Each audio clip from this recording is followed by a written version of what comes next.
I just wanted to let everybody know we're going to get started in a minute here formally. And before we get started, a couple things. We are being recorded today, so you know. Also want to say welcome. Hope that getting here, getting through the parking lots, we saw lots of signs and hopefully it was fairly easy. I appreciate it. And we also want to say thank you to DU for providing this room and all of the technical that we need to operate. So we appreciate all they do. The laboratory is available to businesses who want to come and use it and have meetings, conferences, whatever you'd like. So we'll make sure that that's available. And with that, let's get started. Our agenda today is pretty packed as usual. There's always a lot going on. So we're going to move things along quickly. We have a combination of people who are going to be coming in. The first two speakers are going to be virtual and in person. But I also want to say it's lovely to show up this morning, have some light, not raining, and some spring. So it's so Patricia Rothwell, the Executive Director of the Energy Efficiency Coalition. Those of you who are new and who are not members, we are our members represent the energy efficiency businesses and EBCs and trade membership, and we work for you. What you're looking for to help your business to move along.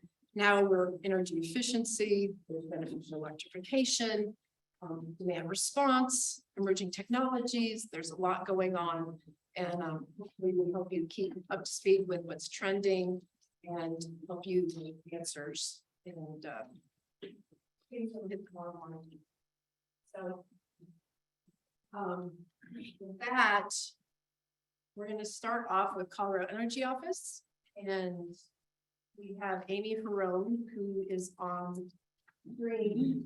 And Amy, if you want to come on board, we wanted to do an IRA update, and we know that the Colorado Energy Office is waiting for directions from the but there's a lot going on in the meantime, so we're just having an update and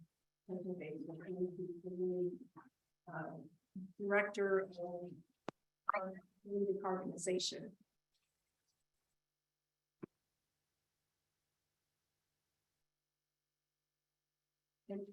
Someone want to speak? Yeah, she's going to be presenting. Hey there, can you hear me? Yes. Great, good. Yep. I am going to go ahead and share my screen. Absolutely. Can everybody hear me okay? Yes. I tend to, when I turn sideways, I try to signal. If I turn sideways. So if you can't hear me, give me one minute.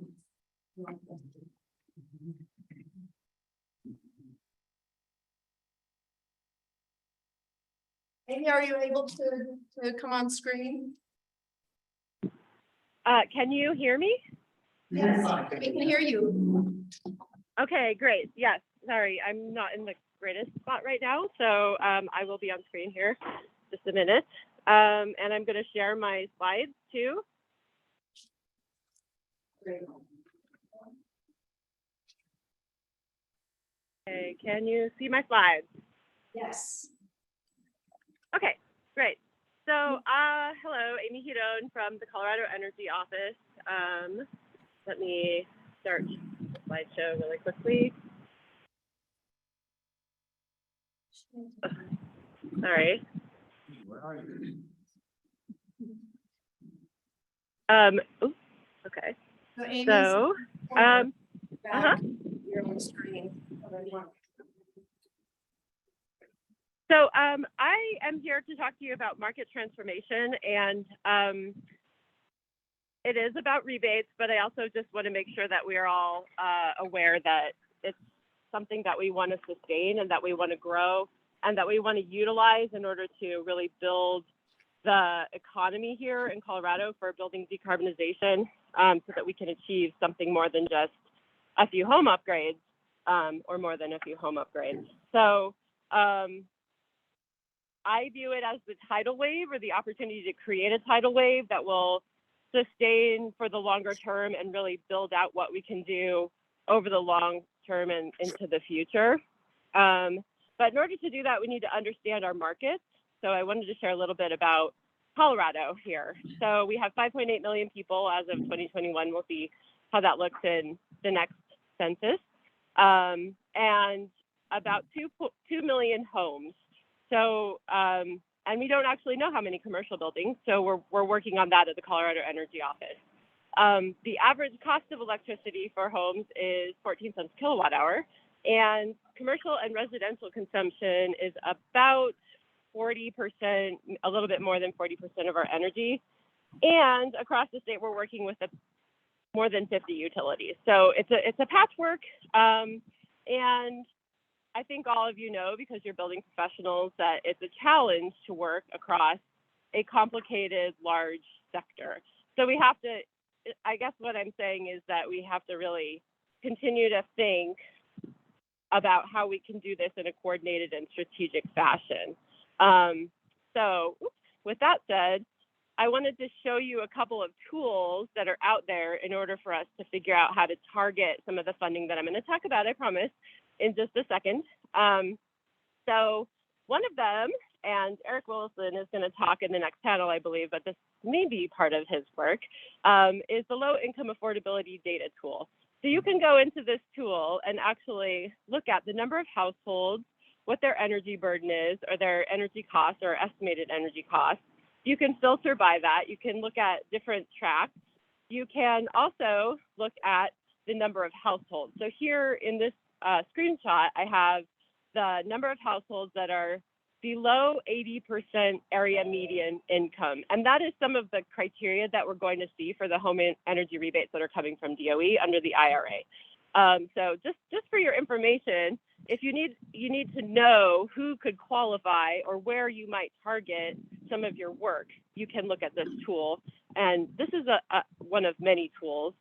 So I wanted to also share, so I'm going to stop sharing this screen and start sharing a different screen. So this is Colorado's Disadvantaged Community Data Tool. And this actually goes much, much deeper into information about place. So you can go in and explore job growth, average income across the entire state. And then also there are tools that you can use in order to understand. Sorry, the Zoom bar is in my way. So I'm trying to figure out how to get to the other tools. So I guess the point of what I'm doing here is trying to tell you that there's a lot of information out there to help us understand where we can use these rebates the best in order to sustain a larger market transformation. And with that, I will go back to the slide deck and tell you about funding that we know so far. And as I mentioned, funding, and as Patricia mentioned as well, the funding is still coming. We're learning more every day about what it means. And there's an entire patchwork of it too. So we have grants that are already out there, like the Building Electrification for Public Buildings grant, which is $10 million, just rolling out now. We have high efficiency grants for home heating and appliances, and these are state initiatives. So that's also just rolling out, and that's for neighborhood scale upgrades. We have geothermal grants, which actually also extend to space heating and water heating, so heat pumps in space heating and water heating if they're ground source. And then just this past legislative session, we actually passed tax policy that will provide tax credits for ground source air and water source heat pumps. And that will be administered by the Department of Revenue, but CEO, the Colorado Energy Office, where I'm talking to you from, will do the contractor certification. And just so you know, those tax credits are assignable to contractors. So it's a pretty, I think, unique opportunity.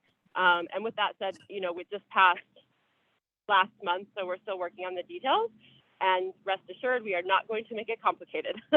So we just want to get more heat pumps. We want to get electrification. We want to get home energy upgrades into the world. And so we're not going to add complexity or chaos to the world that's already very chaotic. And finally, we have the IRA home energy rebate programs, which are $140 million.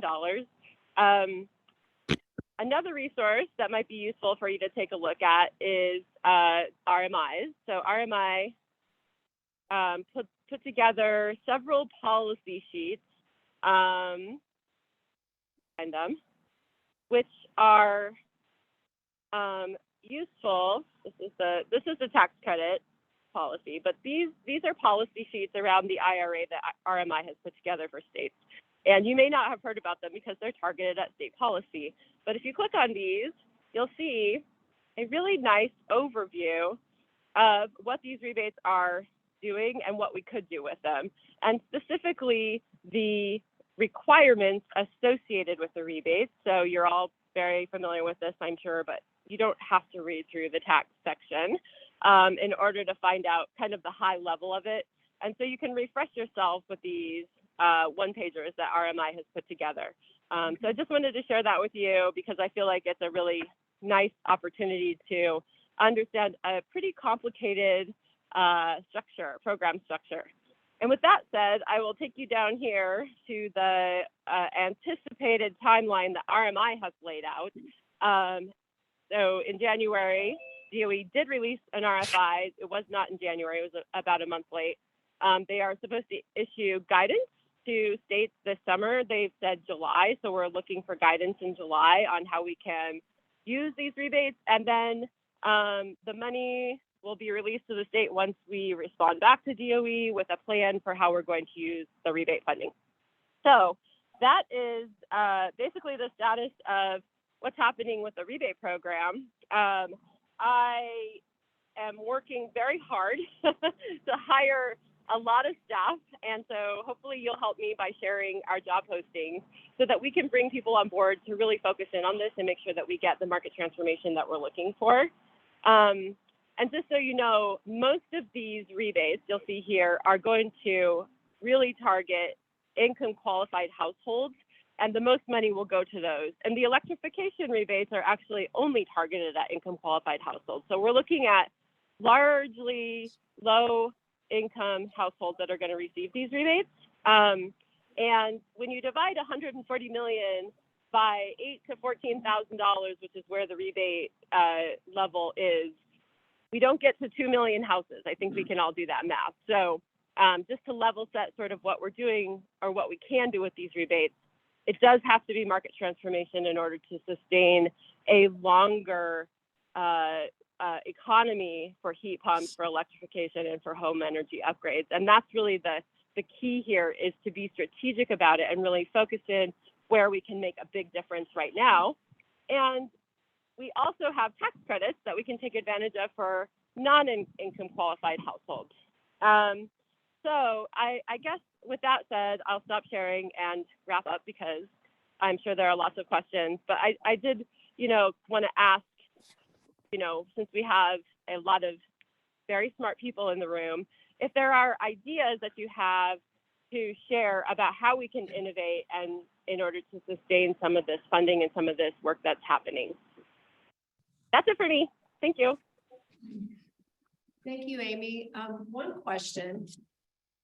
All the locations that you just showed us on the screen, is the location on the Colorado Energy Office website to access all those, or is there different locations, or how do we find those? I might have missed that.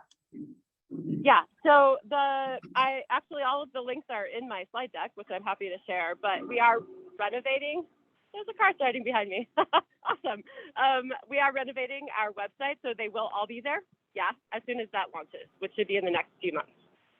Great. So if we can provide your PowerPoint as a follow-up to this meeting, then anybody can access that's in the meeting. So we'll include your PowerPoint in our follow-up after email after the our meeting. So, great. Any burning questions real quick? We'll take one before we go. All right. Thank you, Amy, for joining us. We appreciate it. Thanks. Great. Today, our discussion is around the things that are influence and changing and moving with the beneficial electrification that we're seeing.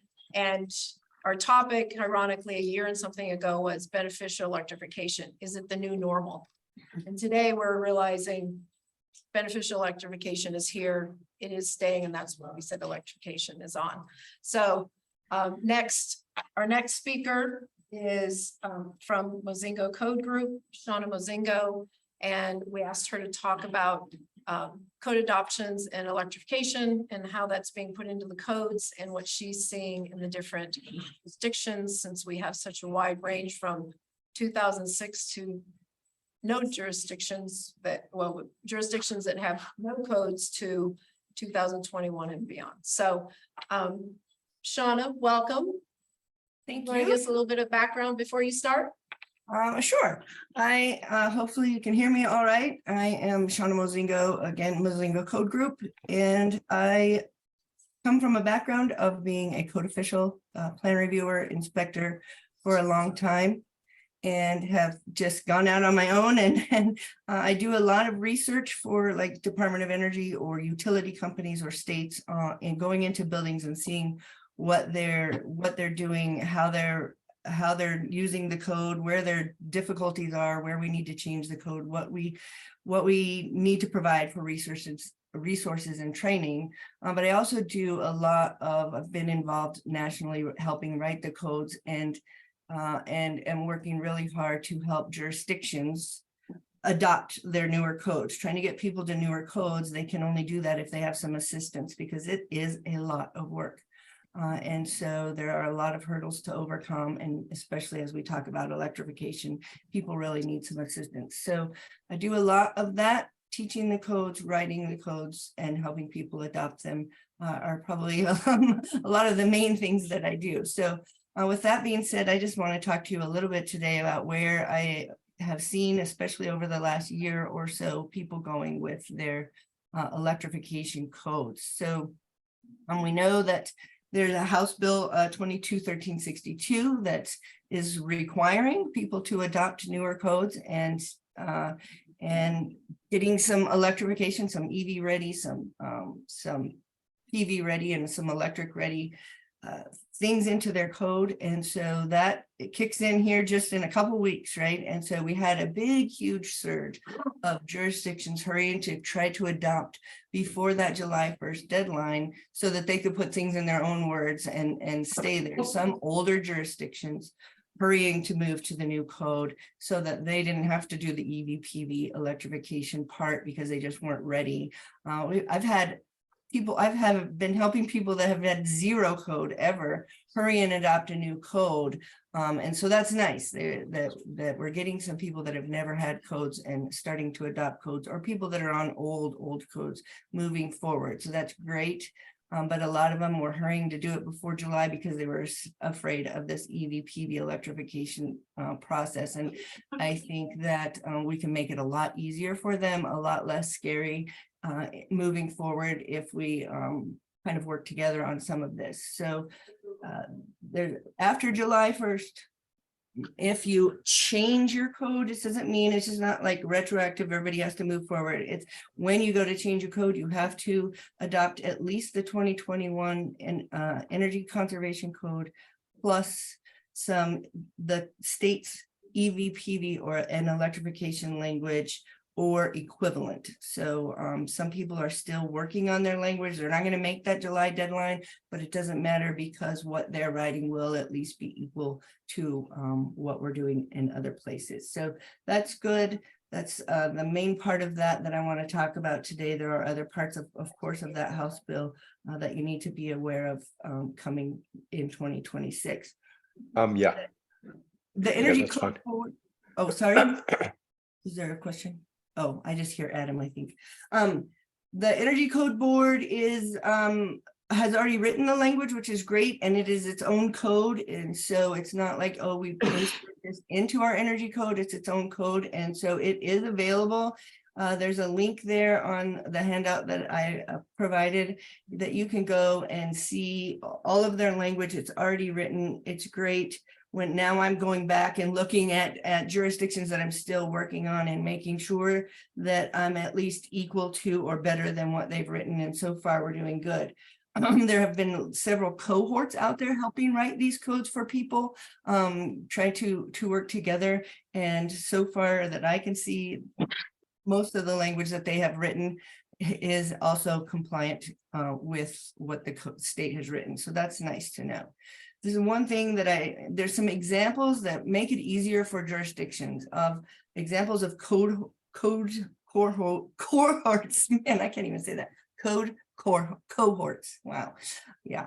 That work together with communities so that the surrounding communities are all kind of doing the same thing, trying to make it easier on designers and contractors and code officials because they can ask each other questions and help each other. And so this is a good example I just kind of want to share with you of how we kind of get people adopting newer codes. And so this is one example of one that I sat on with Lotus and Walking Mountain and Sweep. And it was funded by the Colorado Energy Office. It was great. It was in the Eagle Valley, so Eagle County, and all of most of their jurisdictions within the county. So we met with each of the towns. We met collectively with everybody. What are your goals? What are your concerns? What are the roadblocks? What are your staffing? What can we do? What do you want to do? We know we have to do electrification. The state is going to require us to do electrification. We have to get there. What are people already doing? And so we just kind of meet with them. We met with them several times as a group. And what are you guys willing to do together? Like, what would you do the same? Can we get some of the common amendments together, or is everybody wanting to do their own thing? And so we kind of met with them and answered a lot of questions, had a lot of presentations, a lot of trainings with them. And so it was nice because we were able to come out of that with some standardized language on electrification that they can use, and many of them are going to go to. So that's really nice.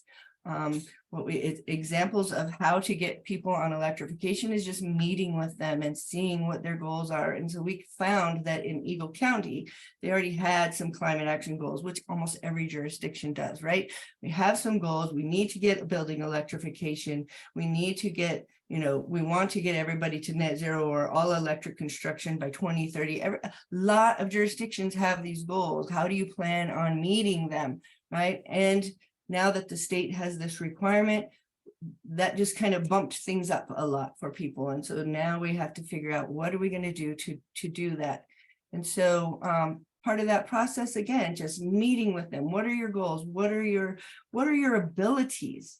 It's one thing to put a lot of things in writing, but it means nothing if nobody can make it happen, right? Like a lot of people have a lot of goals, but they don't look at their building department or who's going to enforce it, or is there contractors out there that even know how to do this? Or do we have a workforce? Do we have people that can do this in our community? And so that ends up being a roadblock a lot of times. So we have to sit down with the jurisdictions.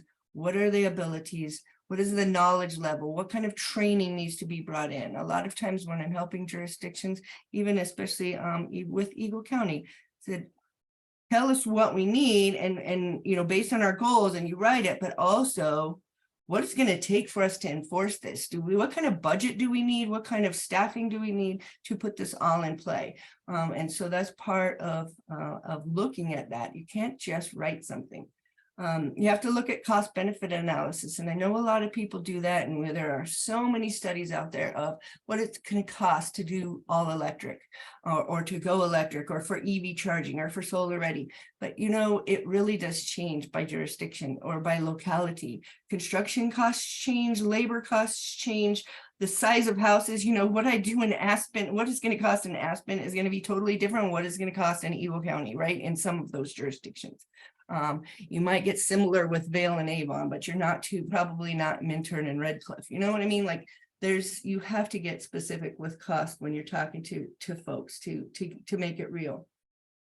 I'll work with the localities, with the local utilities. We have to get the utilities on board. I have several jurisdictions that have written something and they say, will you look over this language? Does it look like code language to you? And I'm like, have you talked to your utility? Is this even possible? Right? They have to be on board with what you're doing, especially larger jurisdictions that just want to go all electric all of a sudden, like, okay, here we go. Your utility needs to be on board with that, right? At least part of the discussion. So we bring the utilities into these conversations, bringing in designers and contractors. They're the ones who are going to have to implement it. Do designers know how to put all of this on the plans? Do contractors know how to do it? Do we need training for them? Can they train us, right? Like there's people out there that know way more than we do. So can we learn from them? What can we do there? And then another thing to consider when you're looking that we have to consider when we're looking at all electric codes is the volume of other things. You know, the energy code or this state code, this is just one of a family of codes. You know, what is changing in the building code? What's changing in the fire code or the mechanical code or the plumbing code? What is it that's changing? And we have to look at that. Is it too much change all at once? Do we need to scale this? Do we need to have implementation plans? What is it going on? Are we going to go from no fire sprinklers to all of a sudden requiring them? Plus, we're going to go to a brand new energy code, or we're going from a 2006 code to a 21 code. And, you know, like there's so much change. You're just going to overwhelm everybody. And it's going, so you have to think about all of the other codes too. You can't just think about this one. Then you have to look at the legality, right? Everybody's freaked out about electrification and the legality. You know, there have been some lawsuits out there, there's been some things. And so you have to really look at that wording, how we're saying it, and you can't just demand people to use higher efficient, you know, furnaces. It has to be an option. Like there's legalities to all of this. So you have to work that out when you're doing these kind of things. And you definitely have to compare now that the state language is out. We have the ability to compare to make sure that we are equal to or exceeding, and or just deciding if, you know what, why reinvent the wheel? They already created a code, let's use it. And we have to look at those kinds of things. It's hard because we've been home rule for so long. People are used to writing their own things and being in control. So even if their stuff is equal to the state code, they want their own language. So we just find that. We have to get stakeholder involvement. We have to get people involved from the get-go to tell us, you know, to be involved, to have buy-in. You know, if you have this, you get what you get, and don't throw a fit attitude, you're going to find that you're going to get those fits and it's not going to be pretty. It's easier to get their buy-in and their involvement. They have good ideas. Every stakeholder out there, contractors, designers, building owners, utilities, everybody has something good to say, and we need to hear all of it, not just write it, put it in play, and then wait for them later. And now we have to make a bunch of changes because we didn't think of something. And so we have to do that. And then again, like I say, what does the local utility say? We have to get them involved. They have to be involved. So these are just some of the things. I just want to put this out there that people say, oh, well, why isn't everybody just doing electrification? Everybody needs to do it. It's, you know, it's just part of the state requirements. Everybody needs to go there. The writing's on the wall. You're never going to get to zero without electrification. You know, yes, we get all of that, but do you understand the process? It's huge. There are other codes involved. There are a lot of people involved, and we need to have understanding. We can't just write something that nobody has the ability to do. So this cohort got together and wrote some supporting amendments to the IECC that covers EV, PV, and electrification. And I'm finding that even jurisdictions that are not part of the cohort are using this language all over the state. I've used it several times in many different jurisdictions or versions of it. And so it's great that we are now have some standardized language. It helps us, you know, to move forward more quickly and easily, and then, or we can also just use the state language now that it's available. You know, we definitely had to come up with it because we know that we need to cover it at new construction. It's definitely cheaper to do it up front, much cheaper than retrofitting. And it's easier to do, and we want people to not have to think so hard about it and have to weigh whether or not they get an electric vehicle or whether or not they buy that electric stove or whatever. We don't want people to have to put too much thought into it after the fact. They already know they can do it, so the decision is easier if we make it happen up front. And so a lot of things that go into that. We need to make sure that, you know, those apartments where people don't have a choice. I have an electric vehicle, I have a budget of how much I can pay rent for, right? So I only can pick I don't get to go and pick the apartments that have electric vehicle charging. I have to go pick the ones that meet my budget. Hopefully they have electric vehicle charging, right? And so these are things that we are considering when we're talking to jurisdictions about updating codes and where should we put focus. And a lot of focus goes on equity and benefits to other people that don't have a say-so in how their buildings are being built. So these are just kind of things that we're talking to jurisdictions on why to move forward. We did create expanded solar ready provisions. The energy code already has solar ready provisions in them as an appendix. We're, you know, getting jurisdictions to adopt that, and then just making sure there's a little bit of disconnect in there for multifamily. So we're fixing that with some amendments. We're getting people, you can't talk about electrification without also talking about solar and EV, right? So we have some EV amendments, most people going with EV ready for residential, and then a mix of ready, capable, and installed for commercial. So there are some standardized amendments for that, but we're here today to talk about electrification, the electrification part of it. So that's what we're going to look at. We have these amendments.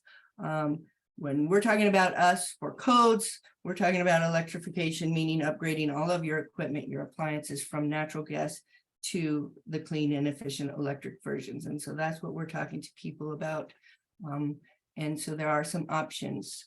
There are options. The minimum by the state is electric ready, right? And get that pre-wiring, the panel capacity for future systems.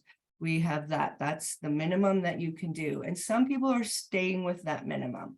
A few, and we'll look at those, but a lot of people are going with electric preferred, which is saying we prefer you to go all electric, but we know that it's, you know, we know that people want gas, and we know that it's going to be hard to go all electric. So here we're going to prefer you to go all electric, but if you use gas appliances, fine, you just have to do a couple extra things over here. And so it allows gas appliances, it allows gas heating, cooling, and those kinds of things, but you just have to do a couple energy efficiency requirements of your building to do so. So you choose on whether it's more beneficial for you to do those things or just go all electric. And then there's electric only. There's a couple jurisdictions that have gone electric only for just space and water heating, but you can have gas appliance for some other things. That's kind of easing into all electric. And then there are other people who have done completely all electric, no gas appliances, other than maybe some emergency backup loads or some commercial kitchens or those kinds of things. So there's different levels. What we landed on is electric preferred, which is our standardized language. We have standardized languages for all of those levels, but the one we're using the most is electric preferred. That we're finding that people want to do electric preferred. What that's saying is, you know, in the energy code, you have different paths of compliance. You can go prescriptive, performance, you know, different paths. And so depending on which path you choose, it tells you what you have to do. So if I go all electric, I just do the code as written plus my all electric, right? But if I do a mixed fuel, maybe I have some electric and I have some gas.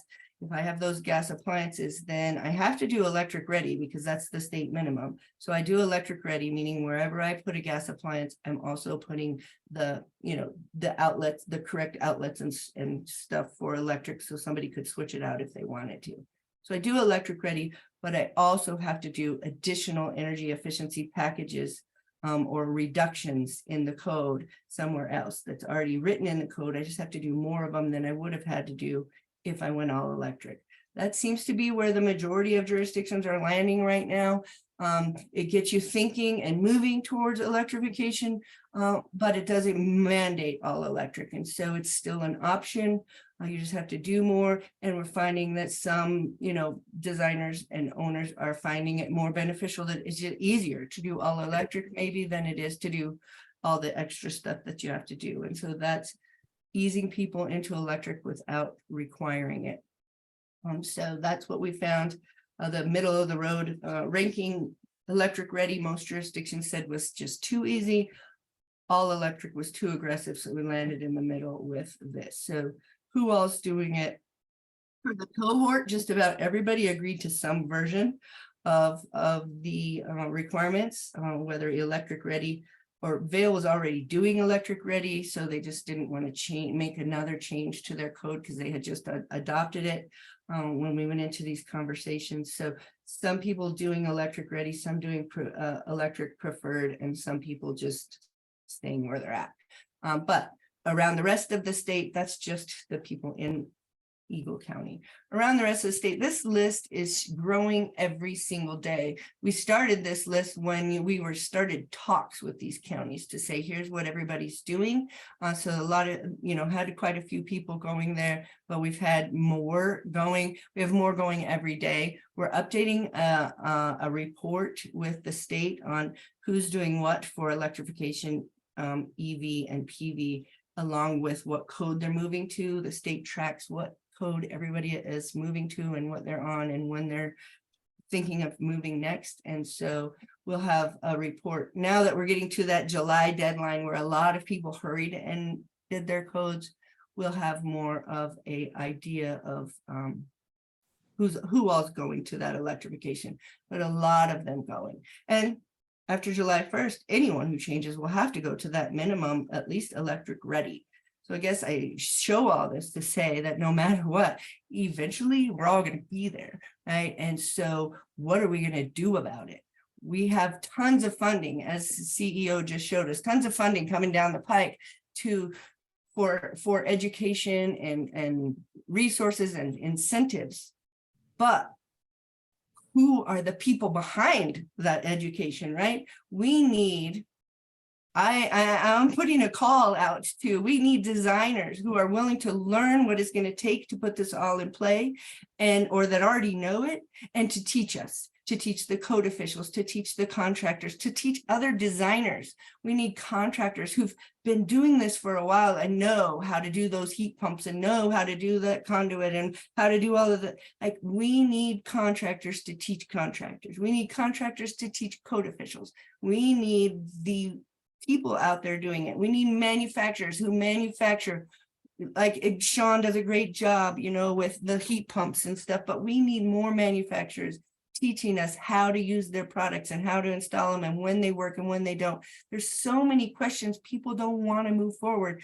We have the money now. We need the people, right? It doesn't do good to have money if you've got nobody to pay to teach, right? And so we need these people. We need neutral training facilities like DU or manufacturers a lot of time have good training facilities. We need neutral training facilities, not just some city hall or something. We need a neutral training facility where everybody feels free to come in and they're not going to oh, I'm only going to get the city side of it, or I'm only going to get the utility side of it.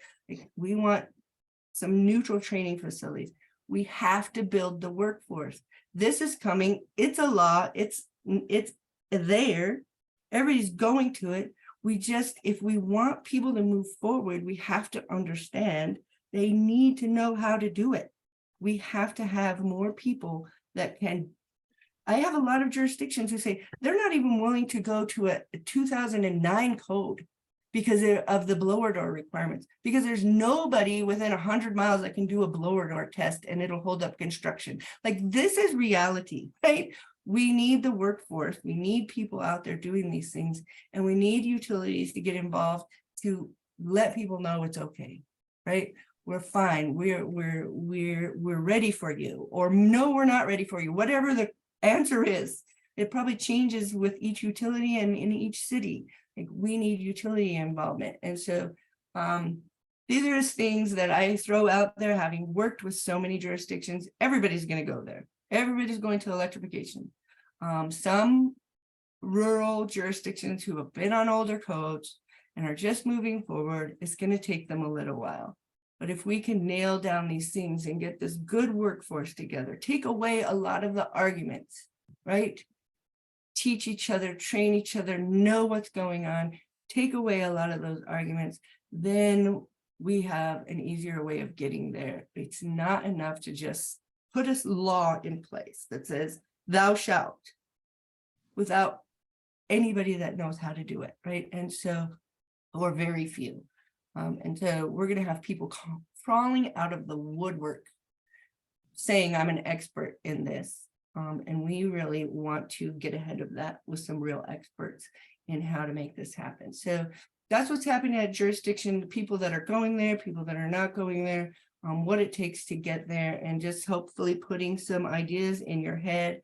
Hopefully you'll reach out to me with any questions, but you'll reach out to me if you have designers or contractors or, you know, manufacturers, you have training facilities, you know how I can go out and help people get these codes adopted.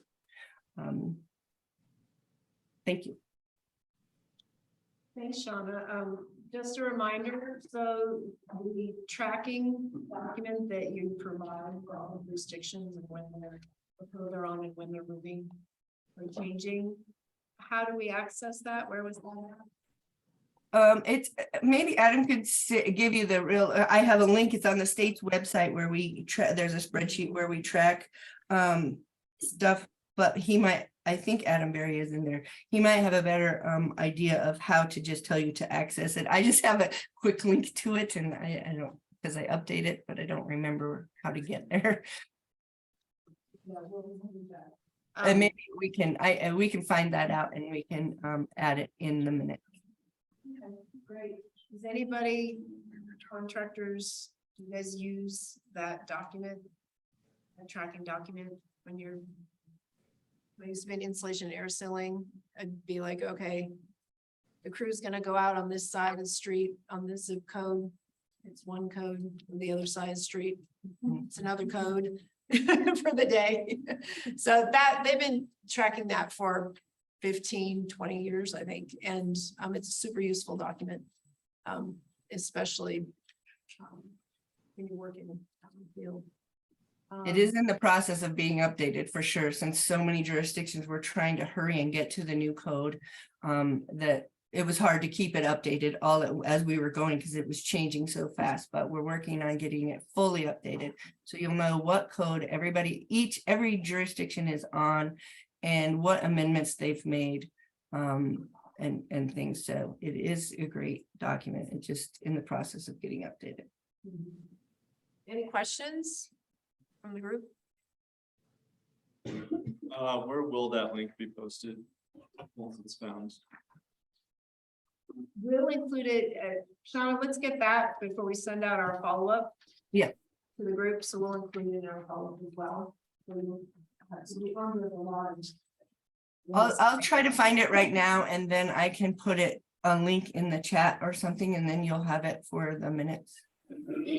Yeah, I only asked because I was doing hours of phone calls to like all these municipalities to find which building code they were on because their website just has like Yes. no information.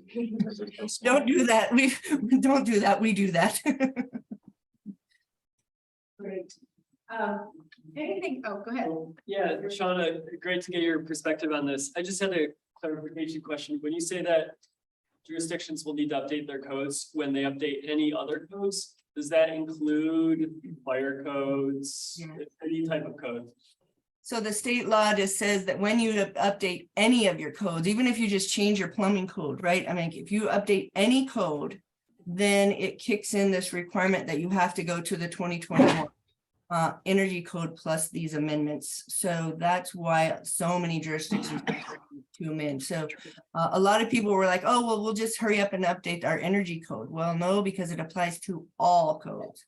Even if you're in a fire district and your fire district changes their fire code, I checked into this, like, yeah, it will kick in a change for you. Or if you're on the state electrical code and the state changes their electric code, it will kick in a change for you. So That's why there's this huge rush and why I can't keep that spreadsheet updated because everybody says, "Great." Yeah, Any other questions? any code that applies to the building, plumbing, fire, mechanical, electric, any of those that applies to the building kicks in a change. Any other questions? Great, Sean. Thank you very much. We appreciate it. Looking forward to getting a link to that document. Is there anything in particular, I'm just wondering from a contractor's perspective,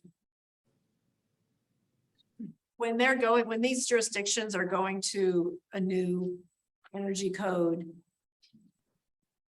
do they have the reason, you're saying, there's so many things that need to happen in their own programs and the permitting and the qualifications and whatnot. Is there any advice for the contractors on how to navigate that with each one of the building departments that they're working with?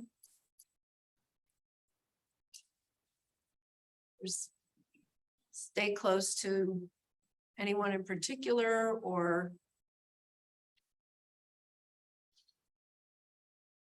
I mean, there is a movement for us to try to get more jurisdictions that are close to each other to all do the same thing, right? To make it easier for contractors and designers. It's just hard because not every jurisdiction right around each other has the same staffing or the same ability to enforce or anything. And everybody's used to being their own boss and writing their own thing that they just don't want to do what everybody else does a lot of the time. So, but it is an issue of staffing and knowledge and workforce. So it's hard for everybody to do the same thing. yes, absolutely. I'm John Fannin with Fort Collins Utilities, and we've had some pretty advanced codes for a while, but have also dedicated a lot of resources to training and supporting our plan reviewers and inspectors. I would expect in a lot of places, you as contractors in some of the areas that haven't gone through that, you may know more about the systems and the design that you're proposing than the reviewers. Yes. In this transition. So you are, I would say you are part of that education process. It's not just going to a CEO training for a plans examiner, but it's going to be, they're going to be looking at something and say, I don't know what this is, because I've never seen one before. And you're designing them and proposing them. So take some of that upon yourself, and you can help with that transition and part of that market transformation as well. Yes. I will say that I'm doing some work for Pacific Northwest National Lab, PNNL. And one of the top things on my agenda that I saw yesterday, I had given them a bunch of ideas of work that I would like to get started to help people with codes. And one of the things they moved to the top of my list was to go out and find those contractors who are doing a great job and know how to do it and getting them to teach the other people, because we need to learn from them. They already know it and they're experts in their field. We should be learning from them, not them learning from us what the code says. I mean, yeah, they need to know what the code says, but when it comes to a specific product or a specific way of installing or a way of doing things, they're the expert in that field and we need to be learning from them. So we will be doing a lot of outreach to contractors to help teach us on how to make this all happen. What's the most, Shauna and John, what's the most effective way for a contractor or a industry professional to engage with the municipality, the jurisdiction, time efficiently, so to speak? They try to establish that relationship. I mean, I wish I had a magic answer to that one, but systems are all basically come down to people and relationships. So, I think you could, I know we're all learning a lot of this space as we go along, but you can bring a lot of credibility to that. That first one's not me. I don't know, Shauna, maybe you have a better idea than Well, no, I agree. It's about a relationship. I mean, I have this, it's always this, oh, the contractors, they're trying to tell me what to do, or, oh, the inspector's trying to tell me what to do. And if you have a relationship established, you can learn from each other, and it's not it's not a battle.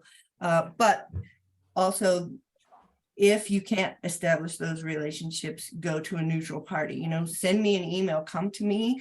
I'm throwing together trainings all the time, or CEO or Excel or whoever, come to the people that are organizing these things, and we'll work on those relationships. We'll get you in front of those people that really need to hear it, or whatever. I mean, like, there's neutral parties that you can go to help get you involved. Because they do. Dedicated a staff person to be able to, who's an energy expert, work with the building department, not every there, so. And those professionals should bring documentation to support their ask, I would imagine. Yeah, maybe if it can be a little bit independent of a specific, like, I want you to improve this thing right now, as opposed to like, let's talk about how this works, and then say, oh, okay, now can we look at this particular one? So take that maybe immediate pressure off demanding something from you at the moment.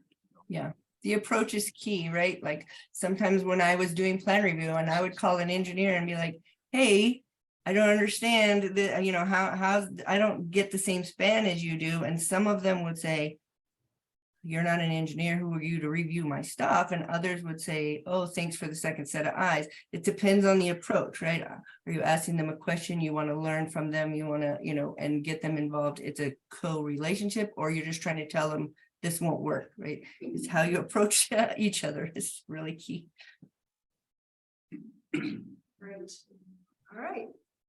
Thank you very much. It's moving fast and constantly changing. I think that's the message. And it sounds like the more we get connected to the right people in that jurisdiction, the better experience you're going to have. And getting it set up in a way that's good for your business. It sounds like. So thank you. We are at a halfway point. Do you guys want to take a 5-minute break? Or just start the panel, or do you want to just move forward? I think we gotta go for a 5-minute break. All right, so let's take a 5-minute break. It is 8:21, so 8:25. More coffee and more. So we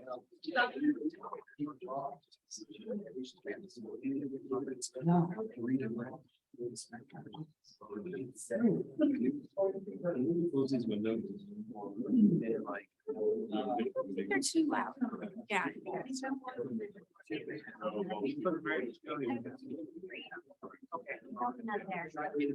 Ask for like policy. And I'm. We've been seeing. The other guy asked for.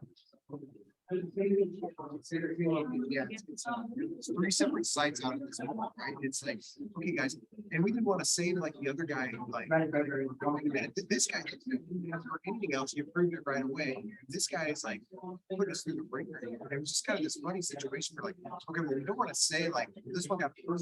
Next thing you know, that guy's gonna be like, oh, I should add you to this, or whatever, but it's an education. It's just really. I spent all that time.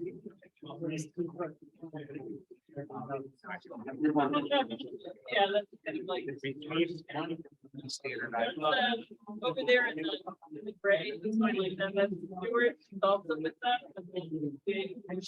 Yeah. Oh, yeah.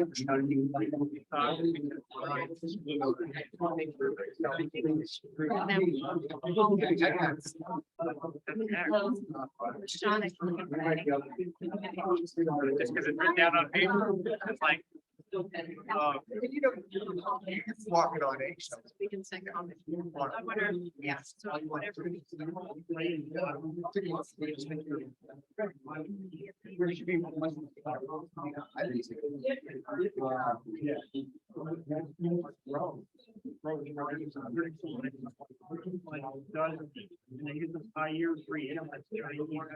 Really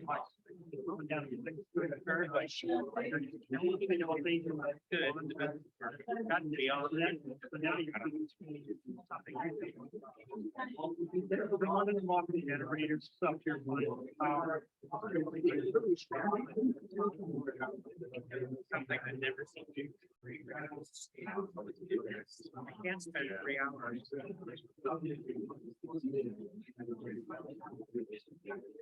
Mike, we're in the middle of our policy stuff. Yeah, he's super, he's super good at shade, so. Jade from France.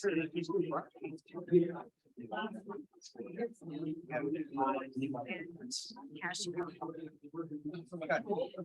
It makes sense. It's like. Really, he's an engineer who actually has.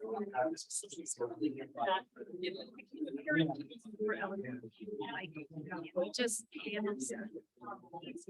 Like an engineer. Maybe you think it's like. Really significant. I mean, it's engineering, and now it's much more of a shared. It's more general.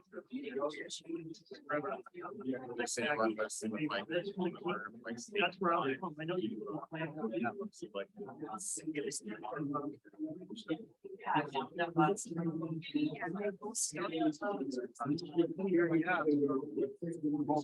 These are people.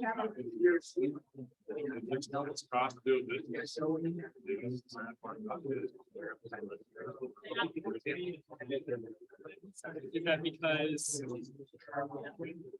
where I decided to get incentives?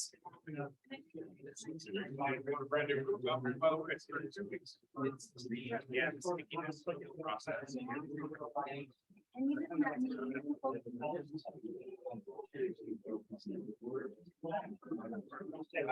He was in my house.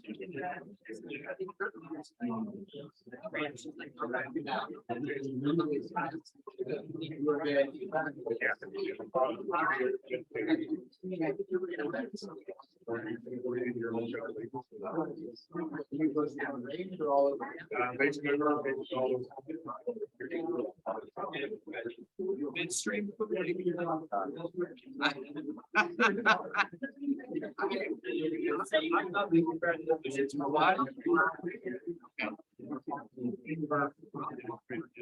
Stay close to the. Yeah, Brad needs to be.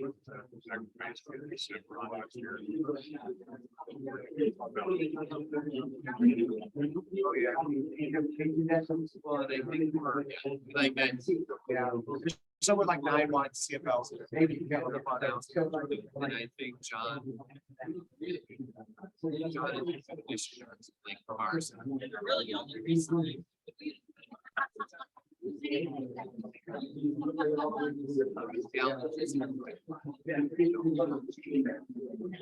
Energy solutions, we have an office here, like the same.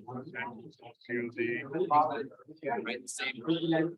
So the closer we're aligned, like, the closer what's good for you guys, it's good for us, the better it ends up for our customers.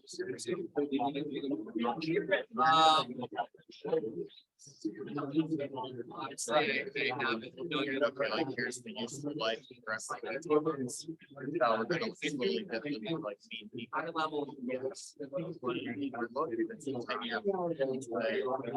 It's exactly what I would expect. That 5 years.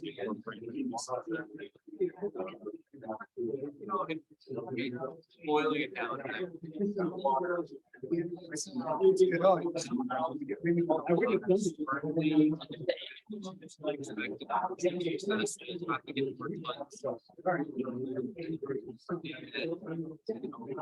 Different ways of doing it. Which more times, less sort of impactful change, less savings, which leads to.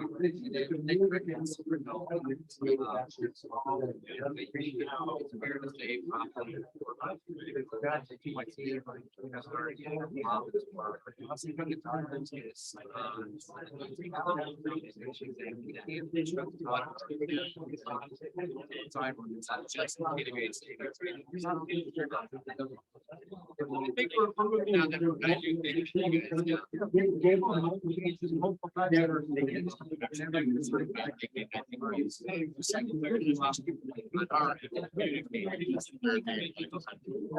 I think I love.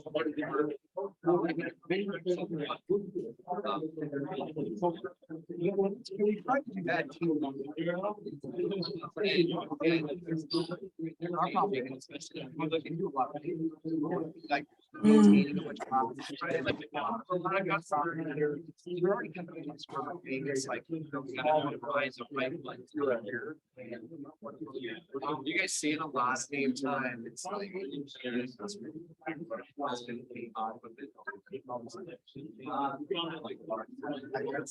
I share my screen real quick to just show where you can find that link? She put that link. Okay. Same thing. Yeah.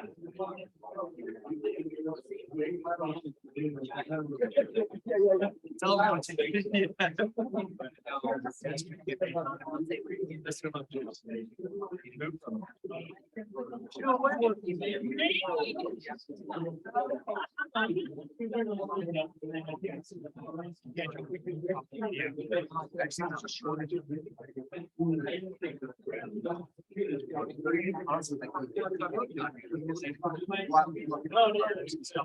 that was like, we weren't even aware of. Got civil, I took this, got civil electrician, got like tests on their power.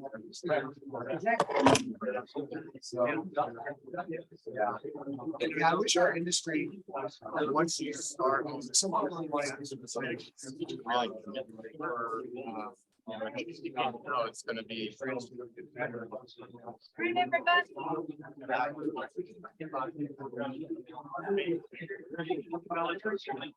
I hijacked this Let's screen. get started. Can you guys hear me? All right. So for our next panel, for our speaker. Be great. And let's see if we have enough pairs here.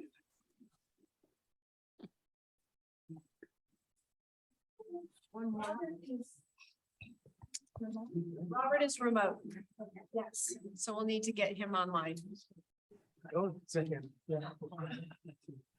This is Robert Maxwell. Can you hear me fine? Yes. Yes, Robert. Looking at them. Great. I apologize for needing to be remote. I'm visiting with family in outside of Asheville, North Carolina.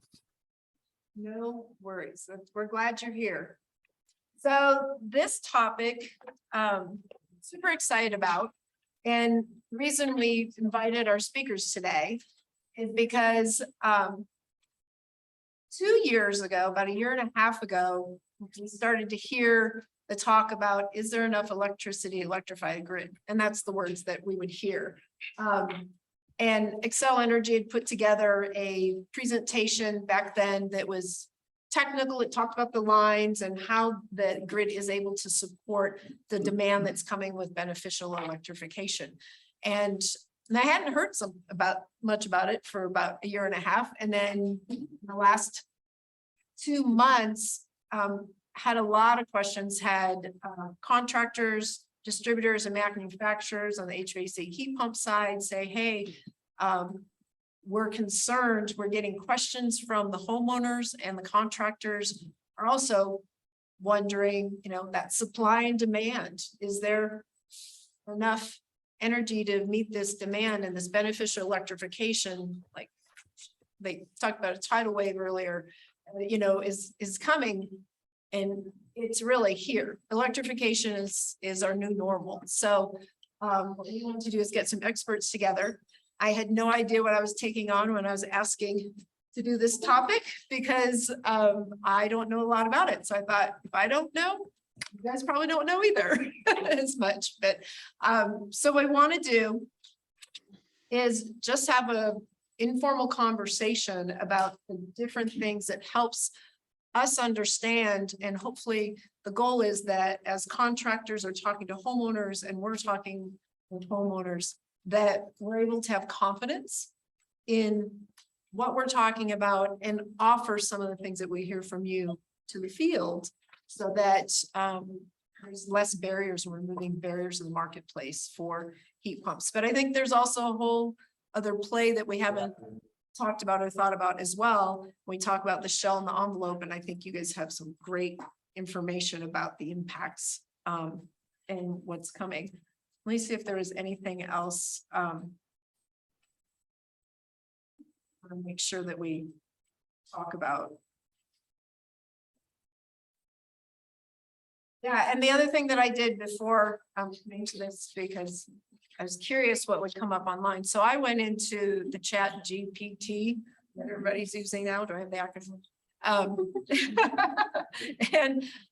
So I put in there, you know, what are the strategies for ensuring the grid can handle the beneficial electrification demand to prevent rolling brownouts and blackouts to see what we come up, right? And so, yeah, and I was surprised, and I'm using the words from everyone in this room, you know, so those are the words like, are we going to be another California and have, were we going to cause rolling brownouts and blackouts in Colorado? And you know, these are the comments that I've been hearing. So what came up are the 7 strategies for ensuring that we won't have rollout and blackout. I was gonna say, can we all go? Here is done. But what it did, now, one thing I thought was interesting is demand side management was not in the list. And so then I went and I looked up the definition that fit and I added that to the list. So we have 8 strategies, but I think that it provides a nice umbrella for us to understand all these things that we're working on and how it all fits together. So if you don't mind, I'm going to read it to you guys and see if we're missing. Quiz us on it? No. But it was helpful, I think, just for me, because we talk about so many different things. And I think that we're looking at, we're looking at the parts of the elephant, us, you know, in the fields, like, okay, we're looking at the ear and the tail and the foot, but no one, I've never heard everything put together in one place simply for me to know what's the whole elephant that you guys are working with, that you guys understand. So first, so the things that the strategies that will ensure the grid can handle beneficial electrification demand. With grid infrastructure investment, and there's a paragraph, load management and forecasting, distributed energy resources, DERS, demand response programs, demand side management programs, which is the rebate programs that we all work on to get the rebates that'll help us in the field to sell more products and services for energy efficiency. And then grid modernization and automation, energy storage solutions, and collaboration and planning. And that goes on to say utilities with stakeholders, regulators, government agencies, industry experts, long-term plans for grid expansion and electrification. So EBC, the world we play in, is the demand response, the demand side management, and a lot of collaboration and planning that we do between all the groups. So I thought that was interesting. Do you guys agree with that list? Pretty good list, yeah. I do, and I think I might even add codes and standards to it. We heard a little bit about it. And that's why we I had. think there's, you know, no single entity, individual, or even group of people is going to facilitate this transition. It is going to take that collaboration. And I think that local governments, states, federal entities are all part of it as well. Agreed. Yeah, go I ahead. think- Oh, I'm sorry. Let's introduce everybody. I just jumped in. Yeah, John, do you want to introduce yourself? And Sure, tell us we'll do your that. background? John Phelan, Energy Services Manager and Policy Advisor for Fort Collins Utilities. So I don't know where that is, about an hour north. Come on up and visit. So my team is responsible for all of our customer facing energy programs, as well as coordinating on resource planning with Platte River Power Authority, carbon accounting, building codes, energy codes. Cesar Cocoletsi with United Power Energy Management Specialist. Yeah, I do less of what you do. You know, but- Yeah, it's Probably deeper. I do a lot more of the member side engagement. So we are a cooperative of 101,000 meters. much more than you guys. But we are very active in trying to educate our membership as to what's going on. The big beneficial electrification wave that's coming our way. And it's an interesting time right now to be in this industry because there's so much change and so fast paced. We're trying to keep up. And there's only one of me for all of my members. So I'm constantly busy with calls and the answer, sorry to go off topic, but the interesting thing is that to the list, I think education should be added to that list because you educate not just the industry, but our future generations, let them know what the electric grid is all about, how it works, not just turn on the switch and there's light. Why is it? How does that work? So that you can build that foundation that for how our society works, because you need power for everything. Our cell phones, your tablet, kids use them all the time. My kids can't stay off of them. So I think education is a big component. And as a cooperative, we only have 100,000 meters. Excel has 1.4 million meters, something like that. Piesco, Yeah, Piesco. So 7 other we're states as well. drop in the bucket, but there's 21 other cooperatives in the state. And I didn't know what a cooperative was until I started working here at United 20 years ago. So that education goes a long way. Great. And Robert, since you're also from United Power, would you introduce yourself as well? We see you on the screen. Yes, thank you. I'm Robert Maxwell. I'm the Vice President of Engineering for United Power. I've been with United Power for 5.5 years, but I've worked for electric distribution cooperatives and engineering and operations roles for about 27 years now. Great, thank you. Mark? So Mark Schoenheider, I am a manager of customer energy solutions for Excel Energy. In that role, my team basically operates all of the energy efficiency, demand side management, beneficial electrification programs across all of our jurisdictions, but then, and many of those are in Colorado.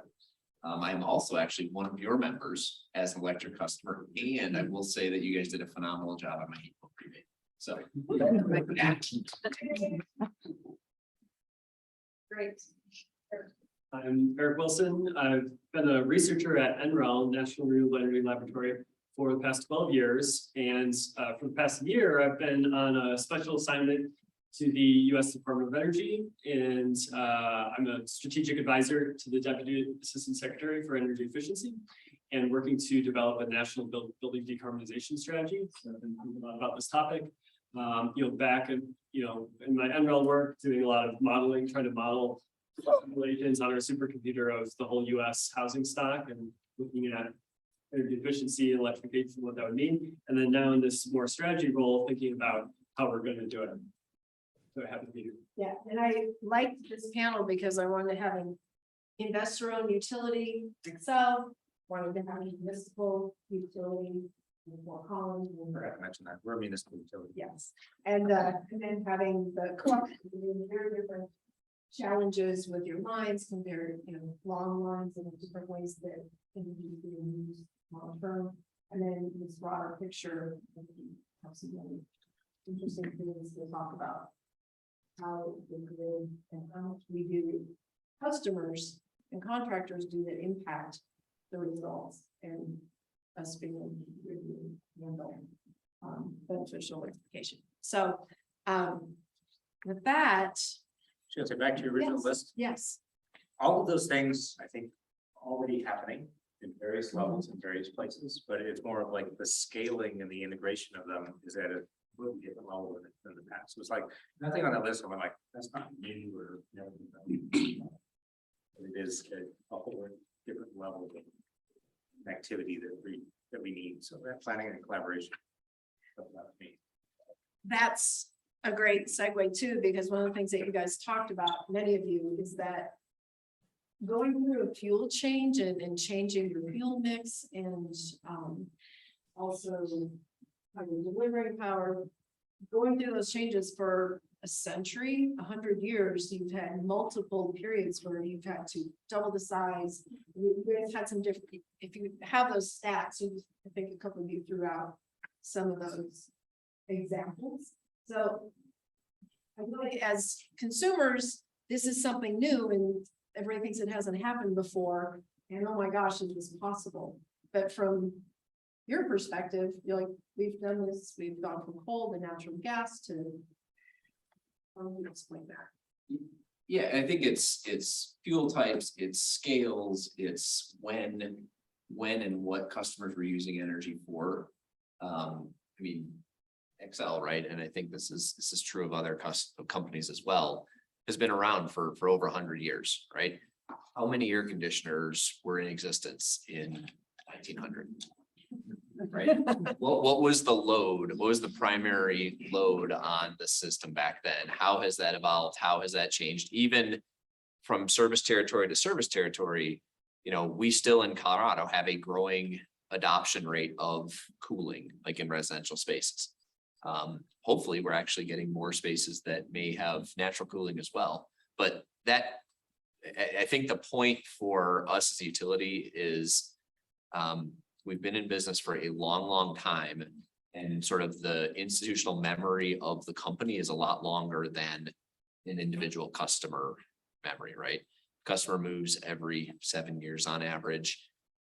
They're sort of understanding, hopefully, they honestly don't think about their utilities when they do that, right? We were talking just a minute about how the energy we provide really enables everything that customers do. And that hasn't changed, and that's not going to change. The type of energy that we deliver, whether it's natural gas, whether it's electricity, we even have steam chilled water customers. That is likely to evolve as we move forward, but the basic concept that people need their lights on, they need their beer cold in their fridge, and they need their home warm, right? That doesn't change. It's just, how do we evolve what we're doing? And, you know, you've talked about on the electric side, much of that change to decarbonization has gone unnoticed, right? When a customer flips on their light switch, they don't know if it was a coal plant, a natural gas plant, wind turbine, solar panel. They don't know where that electron came from. And honestly, in some ways that's great, right? Because they just expect it to work and we provide that service. But in other ways, maybe if they knew a little more, maybe they would make choices a little differently. And so whether it's our demand side management programs or even just customer education, helping customers understand there is something that goes on, as you were talking about, like when they turn on that light switch, what happens, right? And so I think the big picture answer to that is we've been operating these systems, providing customers with that basic needs for 100 years, and that's not going to change. And I think, Eric, did you have a stat that you had told me? Yeah. What was? Yeah, just to get the specifics out there, double click on that. From 1950 to 1960, the electricity generation in the US doubled. And then from 1960 to 1970, it doubled again. So in 20 years, it quadrupled. Now the grid was a lot smaller then, and so it's easier to double and quadruple it, but it just shows you the amount of change that's possible in 20 years. That's the lifetime of the equipment we're talking about. So a lot can change. And then, similar as Mark was saying, look at the past 10 or 20 years, the amount of coal generation has fell by half, I think, nationally. So there can be a lot of changes, and these timeframes that are aligned with the equipment we're talking about. Down to the customer level, which many of you work on. So I know in Fort Collins, historically we've sort of adoption of cooling in the residential sector was maybe like 20% or something like that. And within the space of maybe 15 years, we went from 20% to almost 70%. So like that's very similar transition to what we're talking about in electrification and switching to cooling. And we had all kinds of issues. We were replacing transformers right and left and upsizing things. And so we sort of went through that transition on the distribution side. So the same analogy, I guess, can happen down at the distribution level as well as at the supply level.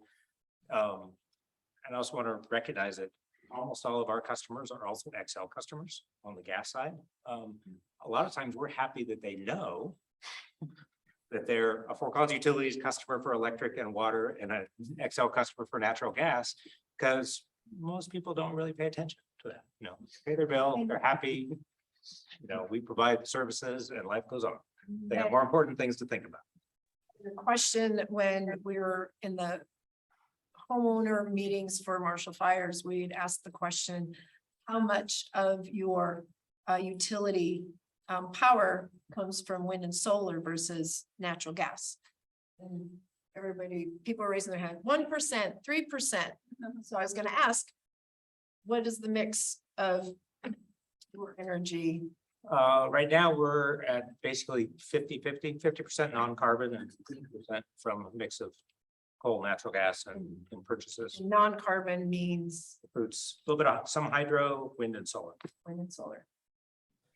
We get our power through Tri-State, GNT, and I believe they're about the same mix, 50-50, getting closer to the greener side. Yeah, we are similar, probably a little ahead of that. We have published goals to be 80% carbon free by 2030 and 100% by 2050.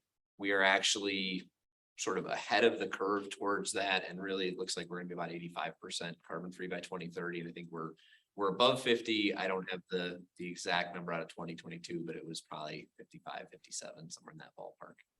Pretty close on the same goals and track that we're on with Flat River is our So for I feel like contractors, if homeowners are asking and talking about this, just letting them know, do you realize 50% of your energy is already coming from wind, solar and hydro? a And couple of years, it'll be 60. yeah, and then 70. by 2030, it's gonna be 80%. And what is it?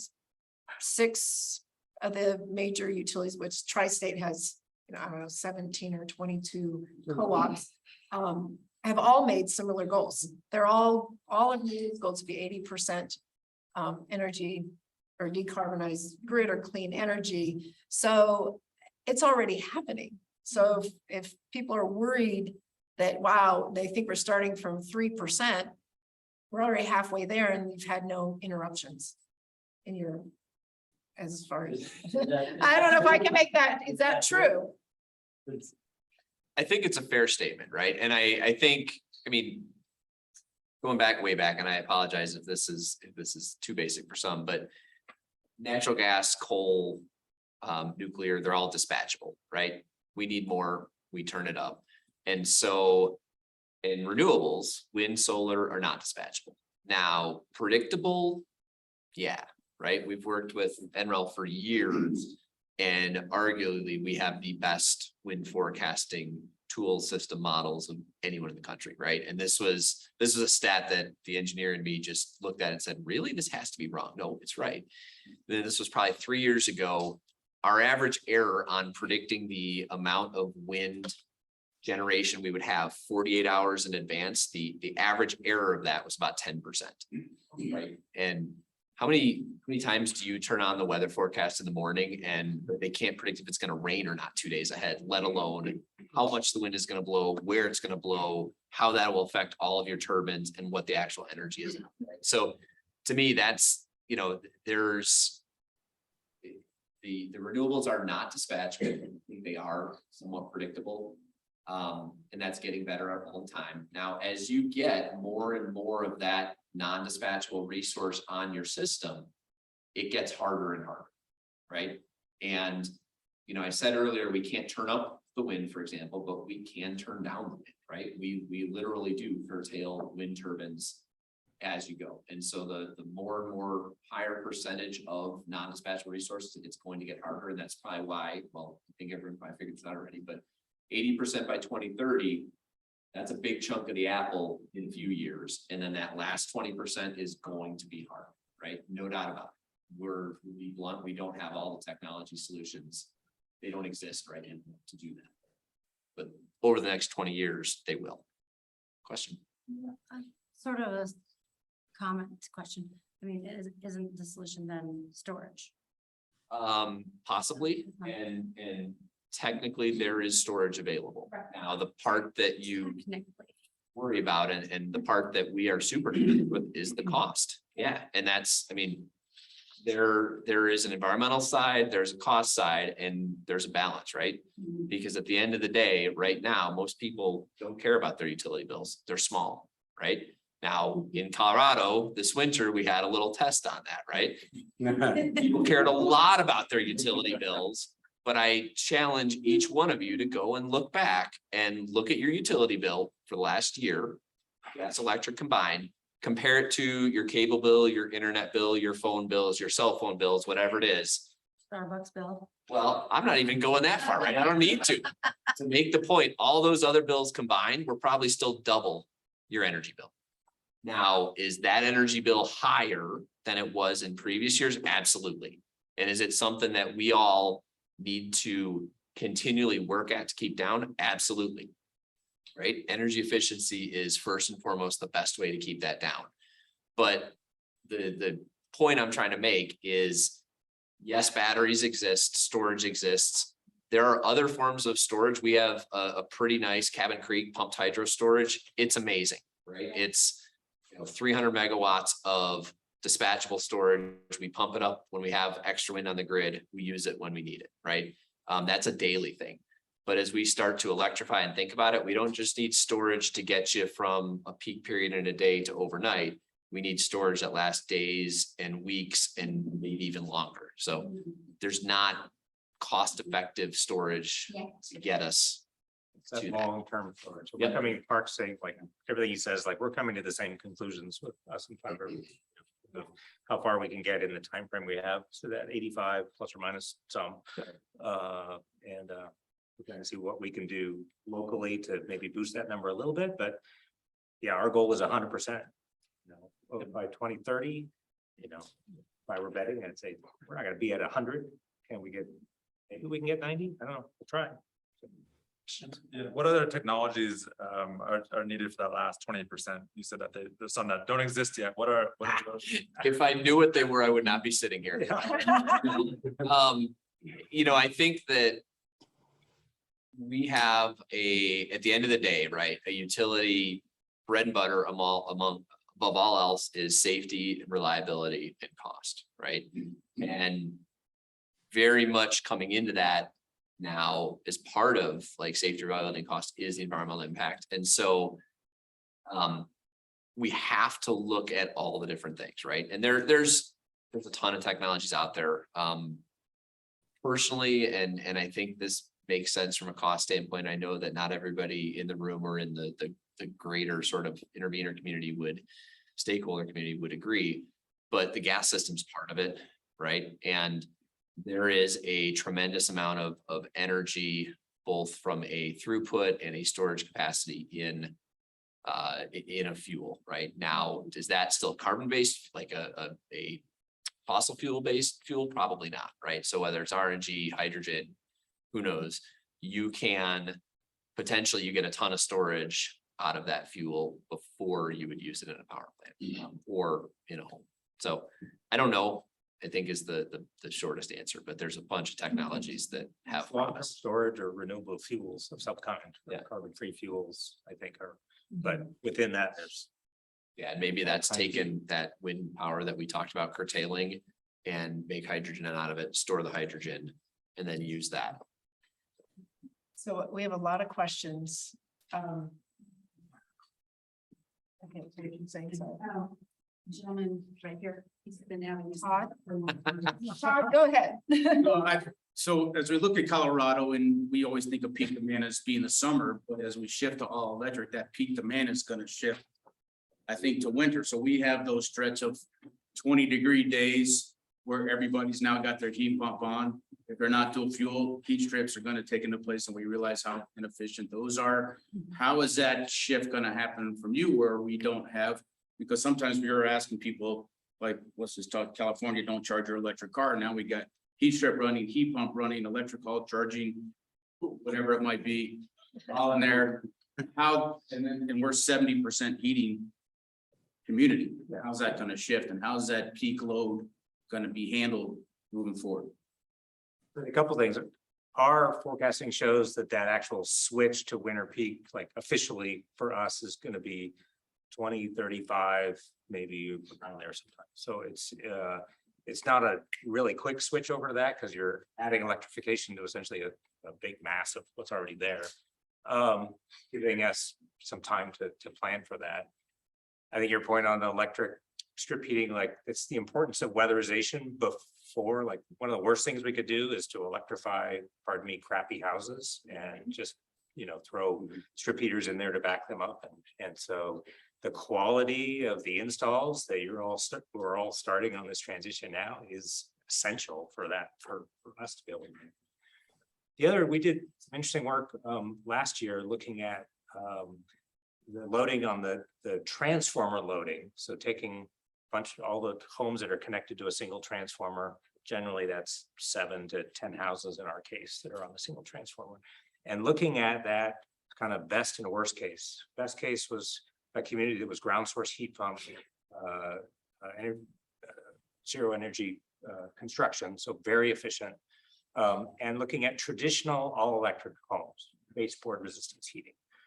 And we're actually surprised at even the diversity during Winter Storm Uri that we had, where it was significant, but it was less than we would have modeled or estimated, that coincident loading. So we're trying to understand it. My point is trying to understand it at that really disaggregated level down to homes and transformers, because that's where the failure in our case is likely could happen, is at that level. I'm pretty confident that we'll be able to build the system overall, the generation transmission system, the market mechanisms that are coming to play and everything that, like, that's not my area of expertise, but I have a lot of confidence in that side of it. And we're really focused on down to that sort of more granular. And I'm gonna add another thing on that, and then we'll take another question. Robert, you had talked about that some in you all have said a couple pieces, and I'm just gonna throw them out there versus asking you so we can move along.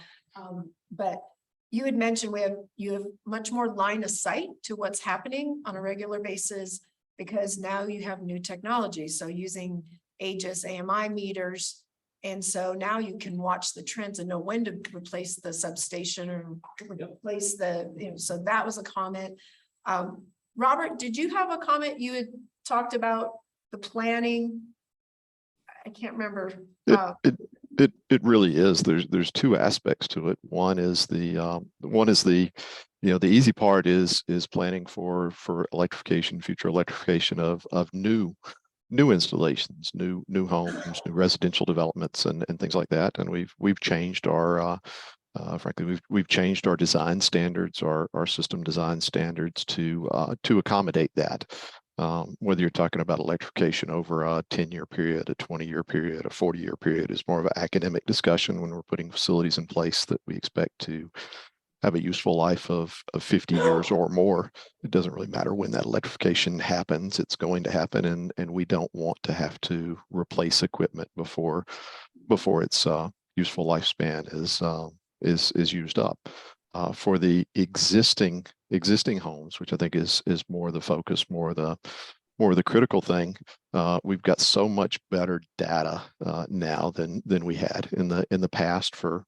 For many years, you had somebody walking around and reading electric meters once per month, and so we had no information about peak demands, concurrent demands of homes. All we knew was that between the 15th of last month and the 13th of this month, they used X number of kilowatt hours. And now with advanced metering, the smart meters that as people like to call them, we have 15-minute interval data for every meter on our distribution system, and that paired with a robust distribution system model allows us to look and actually see when transformers are becoming overloaded and approaching their capacity, and we need to send somebody out there to replace those. So rather than the old days as well, when a transformer was overloaded, you found out about it when it failed, and customers were in the dark, and then linemen were changing that in the middle of the night. And now we see it well before it happens, and we schedule a line crew to go out and replace that at minimal inconvenience to our customers. So just the tools we have available, the amount of data and what we can do with it is just so much better now than what it might have been in the past. Okay, one more just quick comment on there. The question was on the premise of we're summer peaking now, we're going to be winter peaking. We're already winter peaking in some of our areas, right? Some of our mountain communities are already winter peaking, and it's really not a tidal shift. Like the whole system doesn't flip at once. It is really down to that distribution level, substation level, and then eventually up to the bulk system. But it's, we're there now, and it is sort of a slow, and we can learn along the way. and apply those lessons to the broader areas. I would love, Eric, for you to talk about the one slide, and there might be another one where I thought this explained what I think we all have been trying to understand in terms of what you talked about, John, as well, is, is it just electrifying, weatherizing, all the different things, and how much impact that has on the research that you guys have done nationally? And Can you go to next slide? slide with that. I didn't know I could have slides. You can I only have one because he showed me something really good. I only agreed because she said no slide. He's not a utility. He got to bring us research on something. Fair enough. Very academic. Yep. Yeah, this is good. And then we'll step through the next three. That Yeah. last one. Yeah, so this is some modeling that we've done within the past year, looking at, this is just the residential sector, and it's the whole United States. So really a macro picture, but I think, this shows what we're talking about. So again, just residential load, winter peak currently, residential load right now, I believe is winter peaking, from what our modeling shows.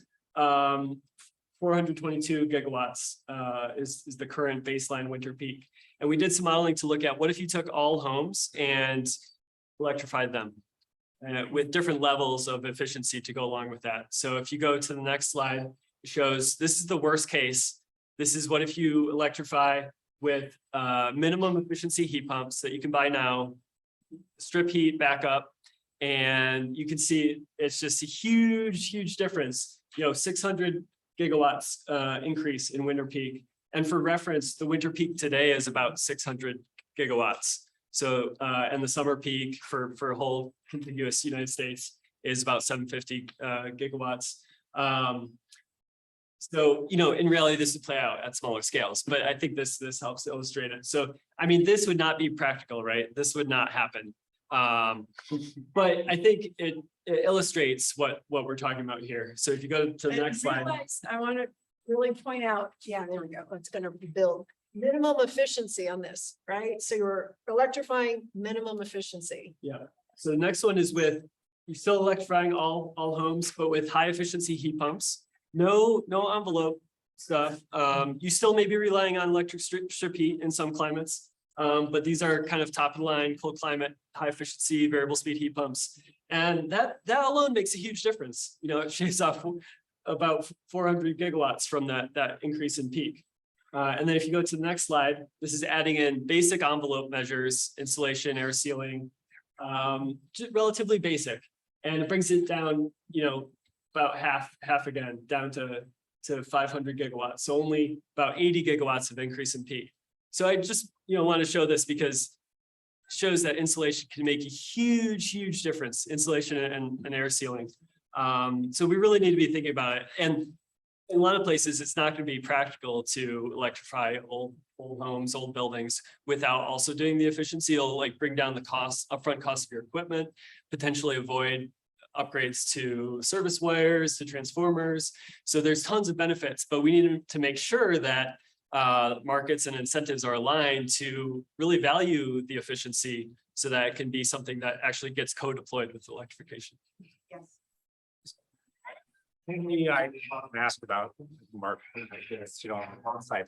Could we, build our way out of this problem? And the answer is yes, we could. That would be a huge mistake.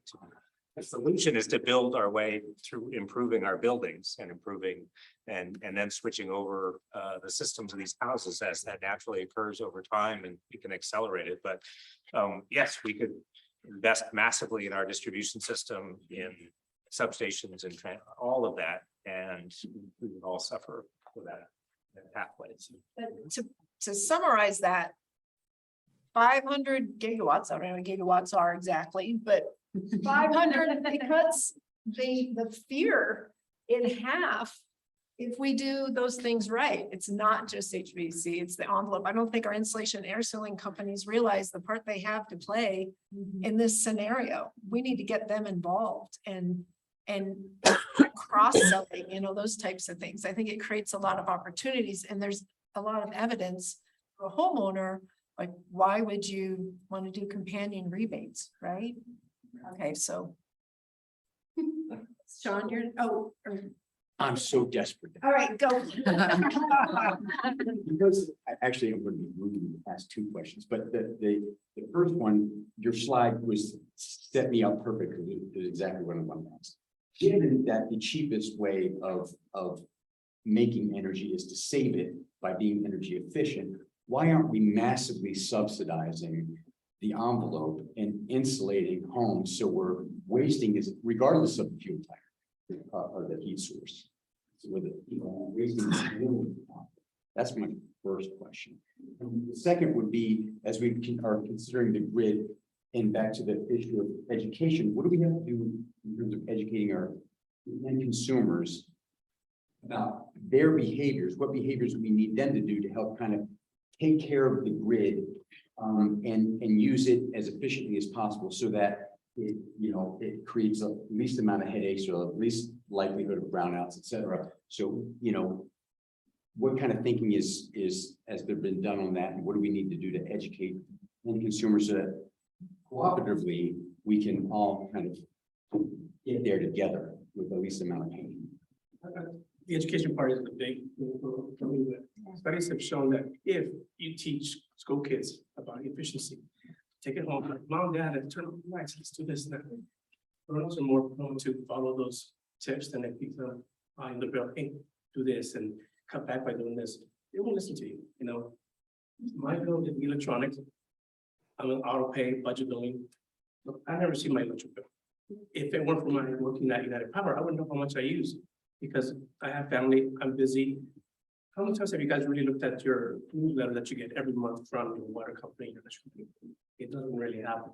So when you educate via other channels like children, HVAC contractors, it really helps with that education aspect because we can spend all the money in the world to put the best newsletters, flyers, e-newsletters, but nobody reads them.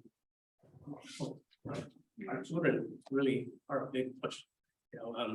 Tri-State has a cool program called the Authority Hub. And at cooperatives, we can use that and our schools. And they do a presentation here for different age groups.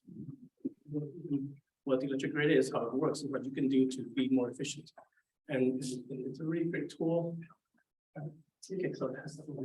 We do, and even on top of that, we've had a school education program. The programs my team administers is targeted at fifth graders, right? We found them to kind of be the sweet spot where they're not sort of, in those teeny tweeny, everything, still cute. And I now have a seventh grader and he's passed it. But we absolutely use kids, to help. Not only does it teach them and get them interested and invested in wanting to do the right thing, but it does. It goes after the parents too. I mean, I'll be blunt that we'll do whatever we can to get the message through. One other quick thing we try to do is gamification, right? So if you can pit yourself either against your former self or pick somebody against kind of their neighbor and use a little bit of that. Well, and we even do it with adults and in some of our Homework Insights. It's tricky though, right? Because not everybody responds the same way and reacts the same way. And so it's an evolving science. And our messaging though has shifted from save energy to really it's save the right energy at the right time and use energy in the right way, right? I think on your charts, I don't know if that has EVs in there, for example, but EVs are another potentially huge load, but they are something that a customer can totally control when they do, right? Now, heating, we all need heat at the same time. We need heat when it's cold out, right? But EVs, if you can manage it, so like baked into a lot of this stuff is just a fundamental understanding that those loads that we can control, we need to control, period, end of story, right? The ones that we can't control, that everybody needs at the same time, heating, cooling, we have to be a little smarter about it. Efficiency question real quick, because we're talking about the need to do efficiency at scale. We've been doing incentive programs for a really long time in Fort Collins. We have an awesome, soup to nuts process residential incentives, and it's still really hard. We're getting one at a time, and we're doing like 500 homes a year, so like it's gonna take us forever to get to what we would need to. Mark mentioned, you know, a homeowner might live 7 years in a place. Efficiency is, it's hard for people to sort of stop and understand that that's the choice that they're gonna make for their family and their time. We're trying to lean towards like, the voluntary approach is only gonna get us so far. What, I mean, it's not very popular, sometimes we start talking about requirements, regulations, even various codes. But to get codes on the new construction side, absolutely, that's the way we're gonna go. On the existing building side, how do we bring the value of energy efficiency, you know, into real estate transactions? People start to understand that as something that they can negotiate over. And so we're hopefully a light touch in that. We're not going to be able to get anything past it's much stronger than that. But I think in our case, we're reaching the limits of how fast we can go with driving people to do something with an incentive. And so I think it's all of the above approach. We have to keep going on really good programs. And we need to start thinking about ways that we can bring that value more quickly to the system, really. I know, Eric, you wanted to comment and then we'll take questions. Yeah, just on the making customers care about the grid. I may be contrarian on this point, though. I think we shouldn't have to have customers pay attention to the grid at all. You know, they just want the lights to go on when they turn on the lights. They want things to work. And I don't think we should rely on individual customers to have to pay attention to what's the price at this hour. You know, time of use rates, that's easy to wrap your head around, but like real-time pricing or some of these other schemes, I don't think that we should be asking individual customers to like pay attention to managing their load. Sure, let's automate it. Let's have aggregators that can make it automatic so that customers don't even notice that's happening. And maybe, you know, you want people to be okay with maybe on that coldest day, it's 3 degrees colder, and you know, at night on that coldest day, and we want people to be okay with that. But otherwise, I don't think we should make people have to notice it. But yeah, I'd love to go back to the efficiency question, hear what the other utilities have to say. Talk about time. We have default time of use rates for all residential customers. We can talk about that. Another couple hours. We could do like a whole half a day. I think. You want to stay for lunch? You mentioned insulation, and why doesn't that get more money? Or personally, from what I've seen over the last 14, 15 years of doing what I'm doing now, it's not sexy. You know, if it's not sexy, no one's gonna care. If you drive past the house, you see solar, oh, they have solar, oh, Tesla. No one knows what insulation you have in your walls, and no one cares. And you know, you can put money into the wall, but if you don't see the benefit from it as a homeowner, you're not really gonna care. But if you see a benefit from your solar, from your Tesla, you're gonna really care about that. And once you get over that hump of how do you make it sexy, you know, then you can start talking about that. It's not making it sexy, but making it visible. Well, you know, I have a home built in 1990, right? And it's very poorly insulated. But, you know, and I haven't done anything to add to the attic insulation. If I was incentivized with, you know, we will take it to our whatever for free, I would say absolutely have at it. I may be moving out in a couple of months, but I know it's the right thing to do for the next 30 years. So I guess I'm wondering why not throw money that way if that is the biggest bang for the buck in terms of efficiency. So you may have to help me with this, but back in 2000, I insulated my 2 houses ago in the attic with the help of the state credit or refund. But I think it ended that year. So I think it was 2007, 6. With the state. With the RO. So yeah, so there was a lot of money out there. That's the only, and I didn't know about it besides from people from work. Hey, there's money out there to try and get it, you know. So I got a higher efficiency gas furnace and my attic insulated with that rebate money or incentive money. So right now there isn't much. I can't think of any money out there. Right? And we do have insulation programs, right? We have insulation, air sealing. I think if you think about the stack and there's a different cost for everything you do, right? Air sealing is pretty darn cheap, pretty darn easy. It's quantifiable, it's demonstrable, right? You do a blower door test, test in, test out. It's part of our home energy squad program, part of that offering. And we are working to actually make that squad program free to everybody, right? It's currently free to our income qualified customers.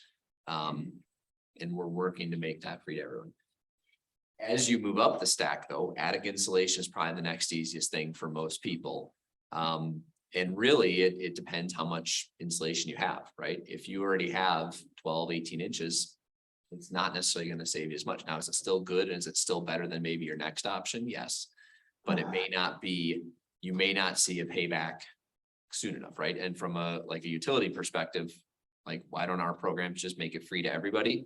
It comes to dollars and cents, right? Every single dollar that a utility program spends on its energy efficiency demand side programs comes from customer bills, right? And it's an adder on everybody's bill, right? And so with all bill pressure out there, would it be great to insulate everybody? Yes, but the bill impact of that would not be sustainable.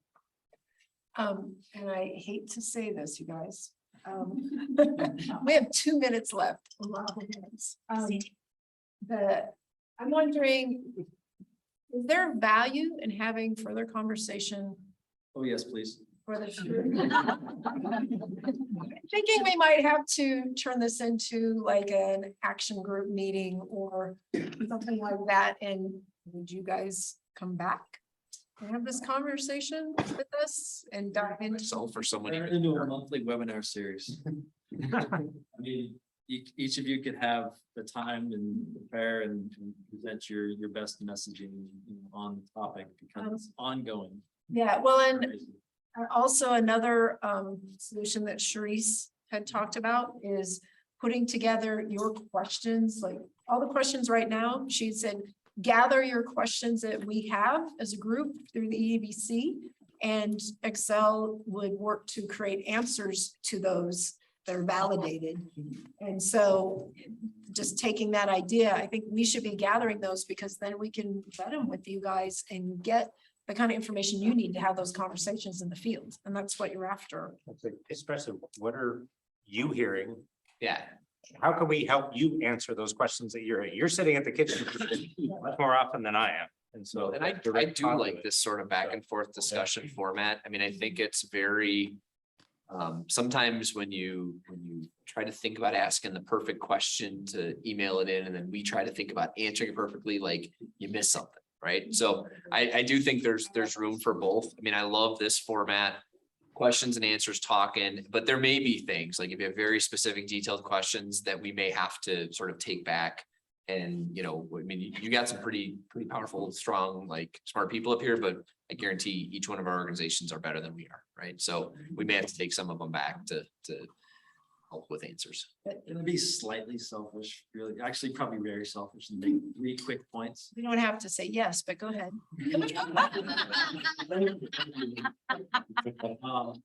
Gene Myers, CEO, well, used to be CEO, founder of Thrive Home Builders, says an 8-year-old with an energy monitor is the top demand management tool that he's ever experienced in his life.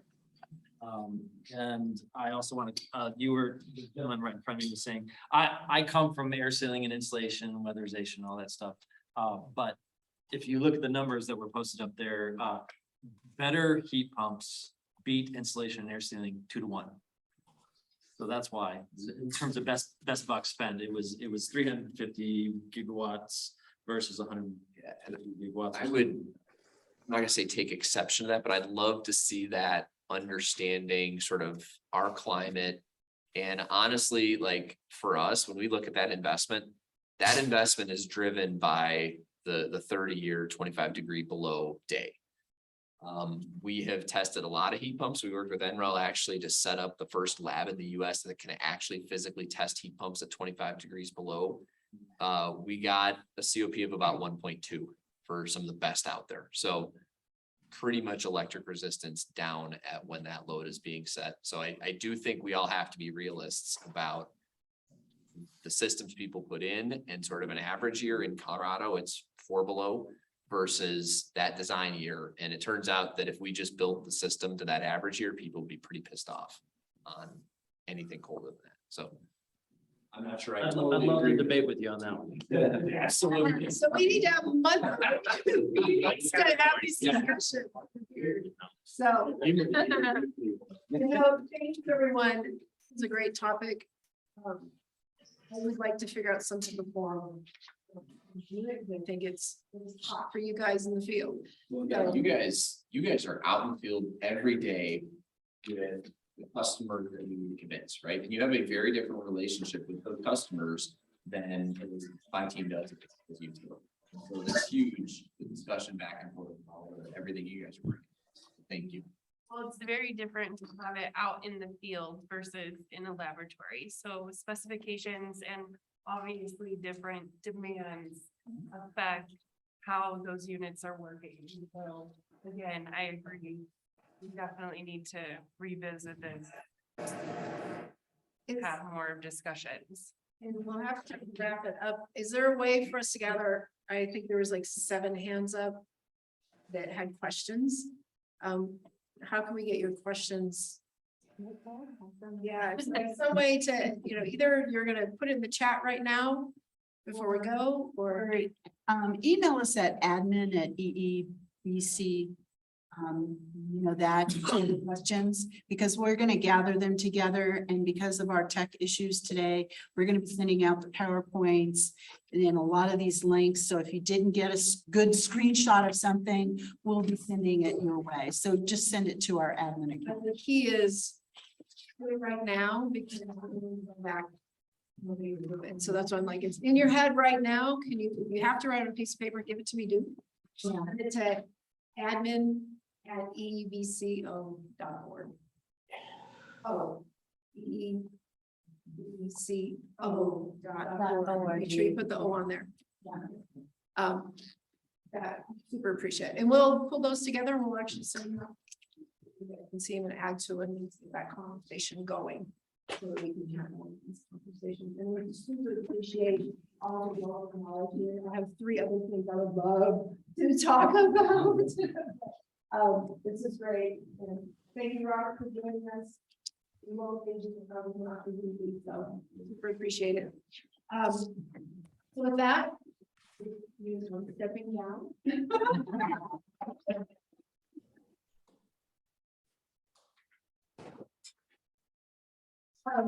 So next, as we were talking about insulation, air filling, and rebates, we wanted to do a couple quick things before we go.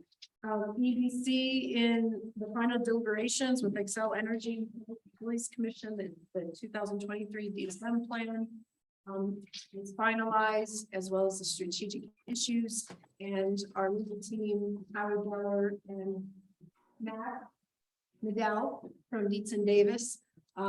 We have a summary of the outcomes, so it's 2 pages. And so we were going to put those in the chat for you today. And then we also have our list of our final agreements with Excel in those dockets. And a docket is like a legal process, a settlement process. And so if you have any questions, we have Howard, I believe, on the line. Can we get Howard live? We're gonna give us a couple highlights, and then let's take some questions if you have any questions, and if not, him on our list.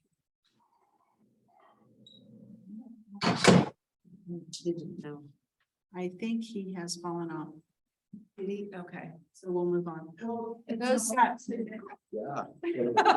So, no, like Patricia said, the DSM plan and strategic issues are wrapping up right now. The DSM plan for 2023 was finalized and settlement agreement was accepted just a few weeks ago. And that's exactly what you guys have in front of you. The strategic issues plan, which deals with budgets, rebates, and it's a very high level 10,000 foot view, was finalized. It was deliberated by commissioners for 15 hours over the course of 3 different days. And we'll see a decision from them hopefully by the July 4th weekend. So we'll know what that looks like 2024 through 2026. Because this DSM plan and demand side management plan was finalized a little late. We expect that those rebates will start to be rolled out by Excel in the next couple of weeks. Yeah, I can clarify. Yeah, please. So we did get an order on Thursday from the commission.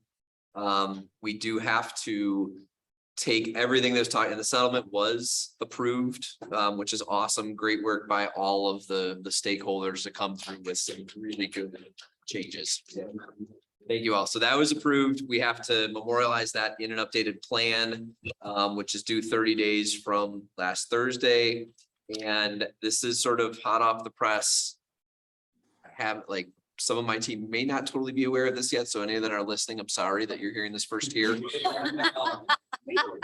We intend, fingers crossed, probably 90% sure to launch those on August 1st will be the new plan launch. So, And then a clarification, actually, Mark, that you will probably be able to give is that because this is the 2023 plan, and there will be another plan filed by Excel in the next couple of months, that these rebates will go through probably end of July 2024 until the new plan is approved.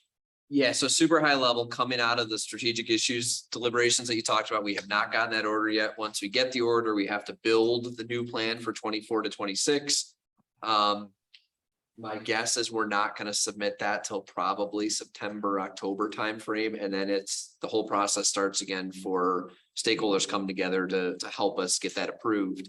But you're probably right. It's probably going to be second or third quarter. And so as we're doing right now, so right now, the 2022 rebates are still in effect. All those programs are in effect. We will ask for, and history has, historically it's been granted, to approve and to continue the 23 rebates up until the 24 plan is approved. So it's odd timing, and we would love to, shrink it and have it more sort of calendar year, but that's not sort of reality. Does that include commercial heat pump rebates? So one of the, so currently, and this may be news or not, heat pump rebates are absolutely possible in the 22 plan for commercial customers. They're all custom. Yeah. We did in settlement of, and you should see it in one of the terms there of the 23 plan. We agreed to work to make those prescriptive, similar to the equipment that's available in the res market. So that should be available in that sort of August 1st timeframe. But I will let the cat out of the bag a little bit in 24 going on. We want to expand our offerings on commercial electrification. So not just heat pumps, but there's potentially other stuff coming, but some of that will wait on that framework in strategic issues and exactly the rules the commission gives us. So thank you. Just for our members, we're talking a lot about heat pumps today. Insulation, air sealing, we have lighting companies. There is a lot of rebates in all the different industries in there. It's not just the hot topic. We're going to make insulation and air sealing sexy. I'm sure you should. There are, or there's at least increased dollars for it, which. And two other real quick points based on what's going to happen in these next planned years is that these bigger policy issues that you guys were talking about with this panel will be incredibly important to put forth the best advocacy as possible in the next plan proceeding. So being involved in the policy action groups, like Patricia has mentioned, is super important. One other thing for many of you guys who work with commercial customers, the Air Quality Control Commission here in Colorado has passed new regulations recently. Law was passed in 2022 that manages larger commercial building spaces over 50,000 square feet, that they're going to have to start having new reporting requirements, and those are going into effect in July. So as you deal with those customers, if you have questions, please reach out to us, and we are happy to talk about those requirements. And those will be energy efficiency and greenhouse gas reduction requirements going forward. So realize there are 3 documents we're talking about. One is the overview from Howard and Dietz and Davis that is 2 pages, but it talks about all the different rebates and where those came in at. Then there's the 2 other documents. One's just 2023 DSM outcomes, and I think you have a mixture of them on your views. So you should have like 3, but I don't think there is. We're gonna put them in the chat for you. We can load chat today for some reason, and then the other one is DSM. So those will be sent out to you, afterwards as well. But realize that summary is really nice. It's just 2 pages, and then you have the attachments with all industries and all of them under each. Summary is 8 pages. That's like DSM. That's not the overall summary. Right. So if here, can I grab that? Yeah. If both of the specific EVC focused ones have this grid. So the 2023 DSM has this chart, as well as the strategic issues has the chart as well. The overall one is it's More than, they're different ones. that's what I'm saying. There's 3 Yeah. different. But I don't see the summary one. Those will be attached, so you'll be able to look at those. I just wanted to make sure you weren't confused, but that overall summary is fantastic. Short and sweet. Maybe I'll read them. Yes. So if those of you that want to do some work in Collins, Longmont or Estes Park, efficiencyworks.org, our collaborative program. April 1st, we switched all of our HVAC reports to really be focused on electrification. So like the incentives are like 4 times higher than they were prior for heat pumps, heat pump water heaters, etc. We also doubled our incentives for insulation and air sealing. And take a look at efficiencyworks.org. You don't have to follow the PUC document. Just look at our link.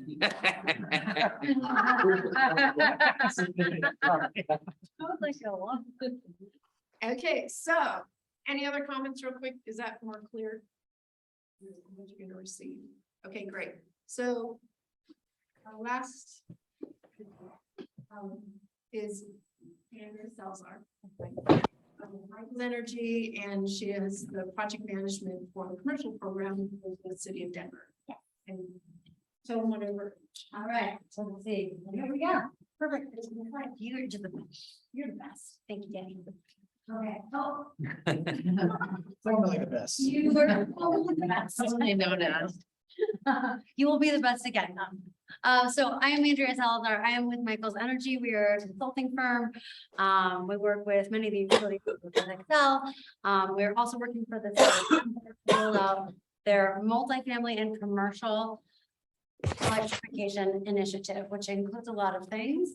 I'm not going to talk about all the things today. That would be too much, but I am going to talk about the rebates that we just recently rolled out. So next slide, please, my friend. All right, so we just rolled out some rebates for multifamily and commercial. So it needs to be 5 units or more to qualify for this program. And this is for heating, cooling, and domestic hot water. Okay, so HVAC and domestic hot water. Rebate amounts per calendar year per building are capped at 60,000 for standard buildings. What is that? I'll tell you in a moment. And 120,000 per building per year for equity priority buildings. In a nutshell, we could talk about this for a very long time. Equity priority buildings, you think of equity and you think residential and you're like, got it, low income, high energy burden, whatever.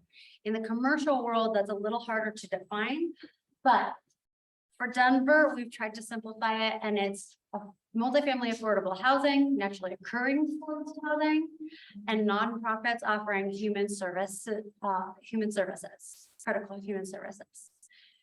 If you want to talk to me about what that means more later, we can talk about it. We have a whole qualification process for that. So you get more money. I'm going to need my slides back there. It is okay. If you are an equity, if your building qualifies as equity priority, we designed them to try and cover the incremental cost between a gas and an electric system. Questions on that? Okay. And there's a website, denvergov.org/building electrification rebates, where you can see all the rules and other rebates available. Next slide, please.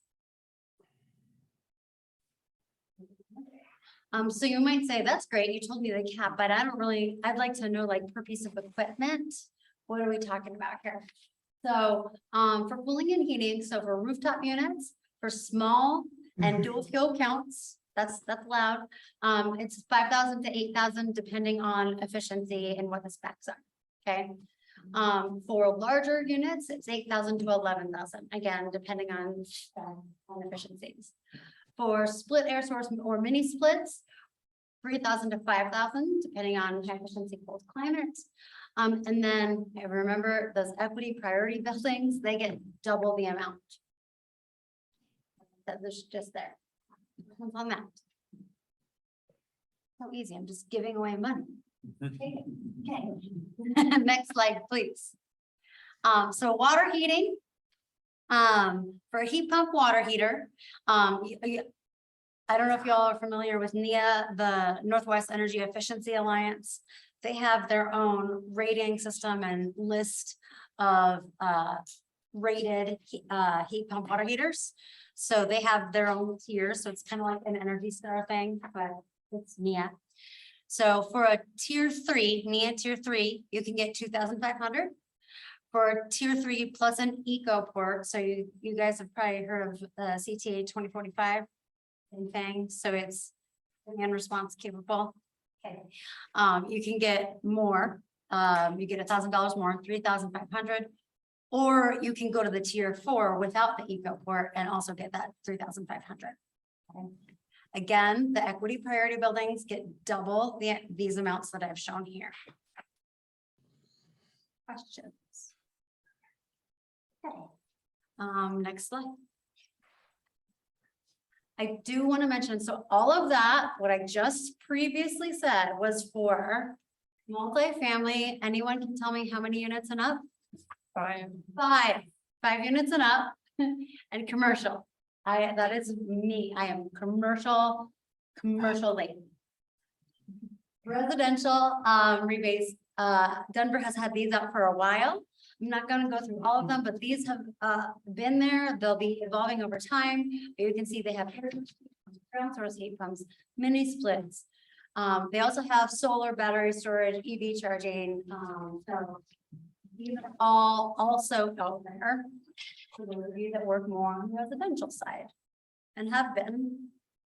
If you want more information, I will tell you that on the next slide, I have the email addresses. Daniel.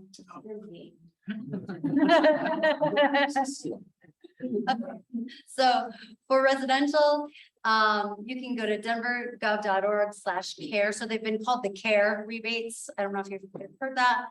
So CARE contractor resources. It's generally a contractor. This one's a contractor facing program where the contractor is applying.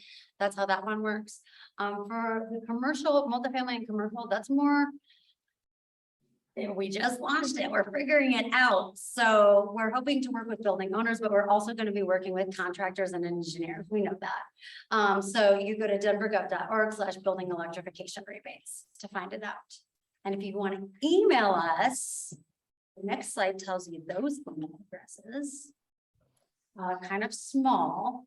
So for the residential, the CARE climate action rebates, you go to climate action rebates at denvergov.org. If you have portal questions, so there's a portal as a contractor, you would sign into you would get access to the portal. Aptum is the company that's running it. So you would go to Denver rebates, aptum.com. And then for anything about the multifamily and commercial, electrification at denvergov.org. Or you get my card and we talk and I send you to the right folks. So we're really excited to be launching these. And we hope folks come to us and apply and get rebates and install heat pumps. That's all I got. Awesome. Yeah. Questions? Super easy. Oh, yes, sir. I don't know if we have time to answer this question, but I'm curious of your definition for naturally occurring affordable multifamily housing. Yeah, I have a definition. I might get it slightly wrong, but my memory is have to be 60% of the units have to have a rent. below some percentage of the median average in, I have it. But it's 60% of the units have to meet that. Any other questions? Great, so.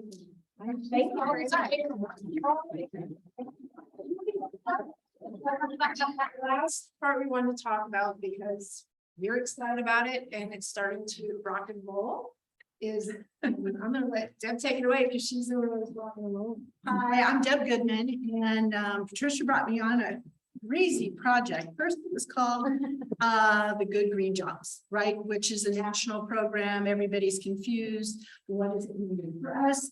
The EEBC, it's workforce training and hiring pipeline. Because what do some of you need? Trained technicians. What do you need? Support. Do you have the ability to cover the cost for these technicians to get the training?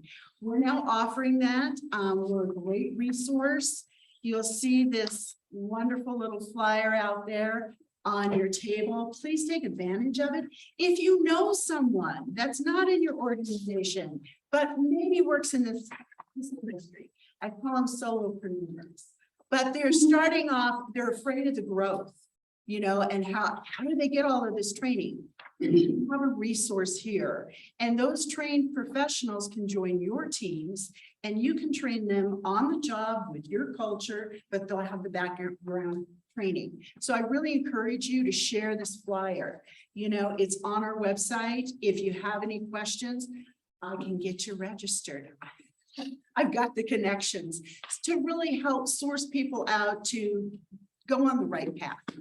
And so if you have any questions, a good example is Scott Kelly here. He's been using our Julia's side of the program for his company. How's it gone for you? Oh, great. Yeah, we do a company-wide meeting every month and we get about 40 of us in the room together. We eat lunch together and then we do a couple of the videos and we watch the videos and they're great. We have a lot of different types of people, admin people, accounting people, sales, and there's just good information, good life skill information in them. So I think it's gone great. So, and the other thing yes, Lou?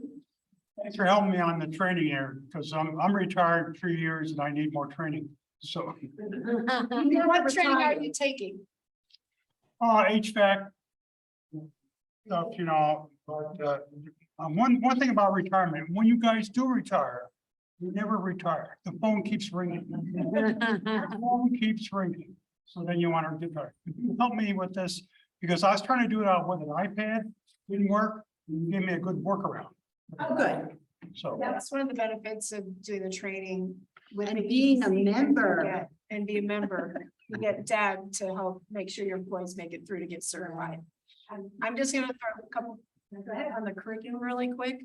So there's the training that Scott is talking about. That is more of a life skills and soft business skills course. Like, I love the module that is 10 things that you should never say to customers. And then there's that is no call, no shows, like talking about My mouse mixture. showing up to work.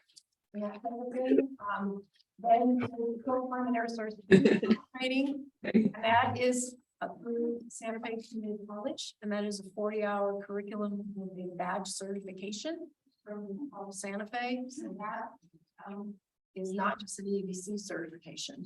Right. And then building science basics. This I think is great for auditors and insulation areas. It's all about the sealing up the house, right? The envelope. So that's the building science principles. It's an 8-hour prep course to take the BPI principles of knowledge exams. 2 hour course, 100 modules, and it's covered. And there's also introductions and installing. Training. So with that, you have, and then this one I want to point out, EPA 608. You can get that done for free through this program. So sign up, go QR code, call Deb, and your existing employees. If you want to do some upskilling, some people think it's upskilling. That's what I wanted to do. Start hearing that, but if you want to, just more skills for the employees. This is an EBC benefit as part of the organization. So take advantage of it. We now have how many Heat pump training, we're up to 37. Yeah, 37. So in 2 months, we just started marketing. So it's working. Yeah. So thank you. Any questions about it? Once you have an employee sign up for these courses, how long does it expire? Do they have a certain window of time that they have to complete it? They're trying to get a seat on the bus. So what happens is they can, they might start with BPI and then advance into heat pump training. Some of our people have taken that path. There's different paths depending. They hold the seat for a year. But I'd like to create a little urgency, and I have one company that I'm working with, and they're doing like a group session. They all have their own logins for the training so that they can get certified and get the training and take the test. But they have 2 hours on Fridays that they're going through it together because he wants to make sure they not only get registered, they get through the program. And so, you know, and we're here to support you. So if you wanted me to come and meet with somebody in your company or share the program a little bit and how it could work for them, you know, I'd be glad to do so. Just reach out to me. Any other questions? I saw that Howard Geller's in. I know, Howard, I'm glad you got in.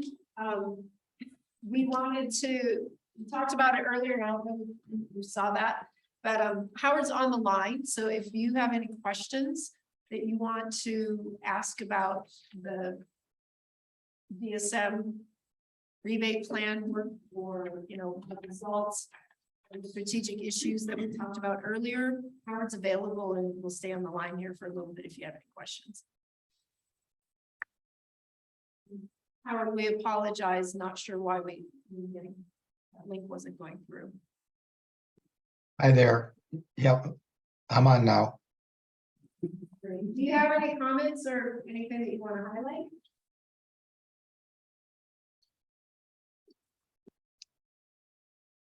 Let's see, you know, the PUC deliberations on both the 23 DSM plan docket and the DSM and BE strategic issues docket are done. They spent many hours deliberating in 3 different sessions, they meaning the PUC commissioners. We're still waiting for the written orders, but the settlement agreement that we've talked about in previous meetings on the 23 plan was approved. So that was good. And then the strategic issues docket would set targets for electricity savings, natural gas savings, and natural gas savings from beneficial electrification programs. Those were set for 2024, 2025, and 26. We got what I think are very good results, particularly in beneficial electrification. The commission actually approved targets that are a bit higher than what EEBC advocated, which, as you may recall, Xcel Energy supported in their rebuttal testimony, the targets proposed by EEBC, and the commission went even further and sort of split the difference between our proposed targets and those by some of the environmental groups and SWEEP. So the Xcel is going to need to really get to work here in partnership, of course, with manufacturers, distributors, and contractors to sort of knock it out of the park to meet the targets on electrification programs in the coming years. We muted him. Sorry. Thanks, Howard. Wait, we muted him.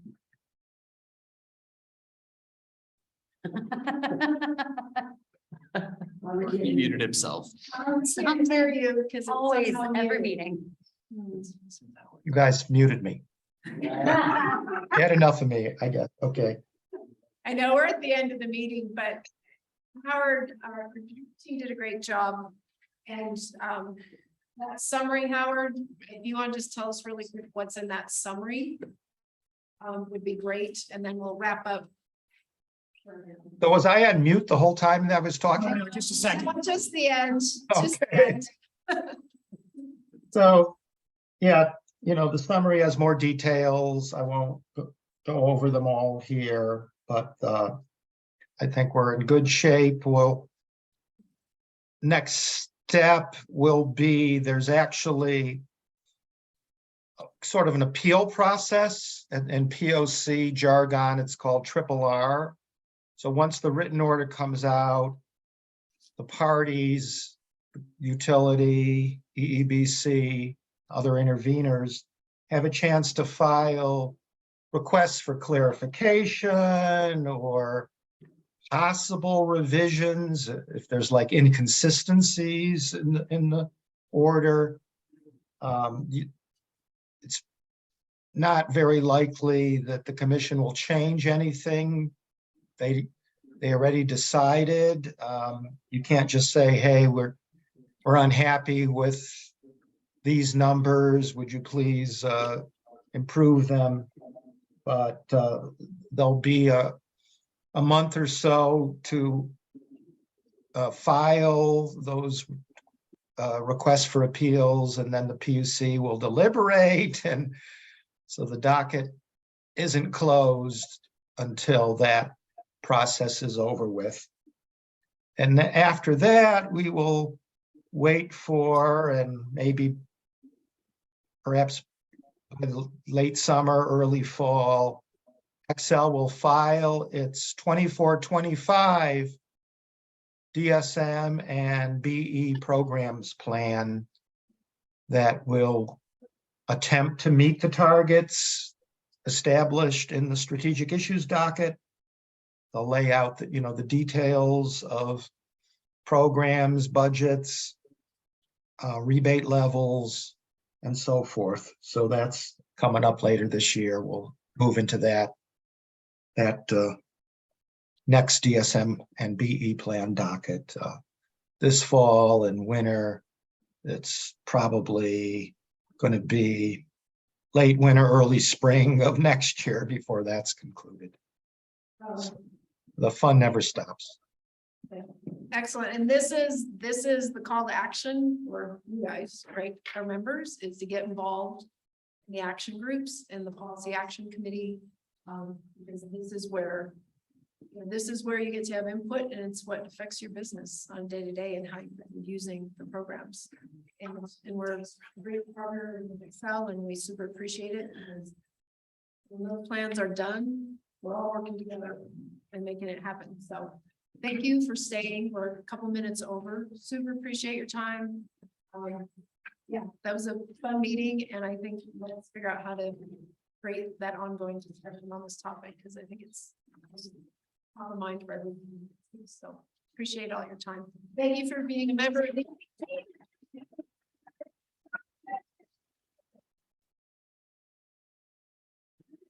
Just to say, if anybody wants to take another half of a burrito or anything. So. And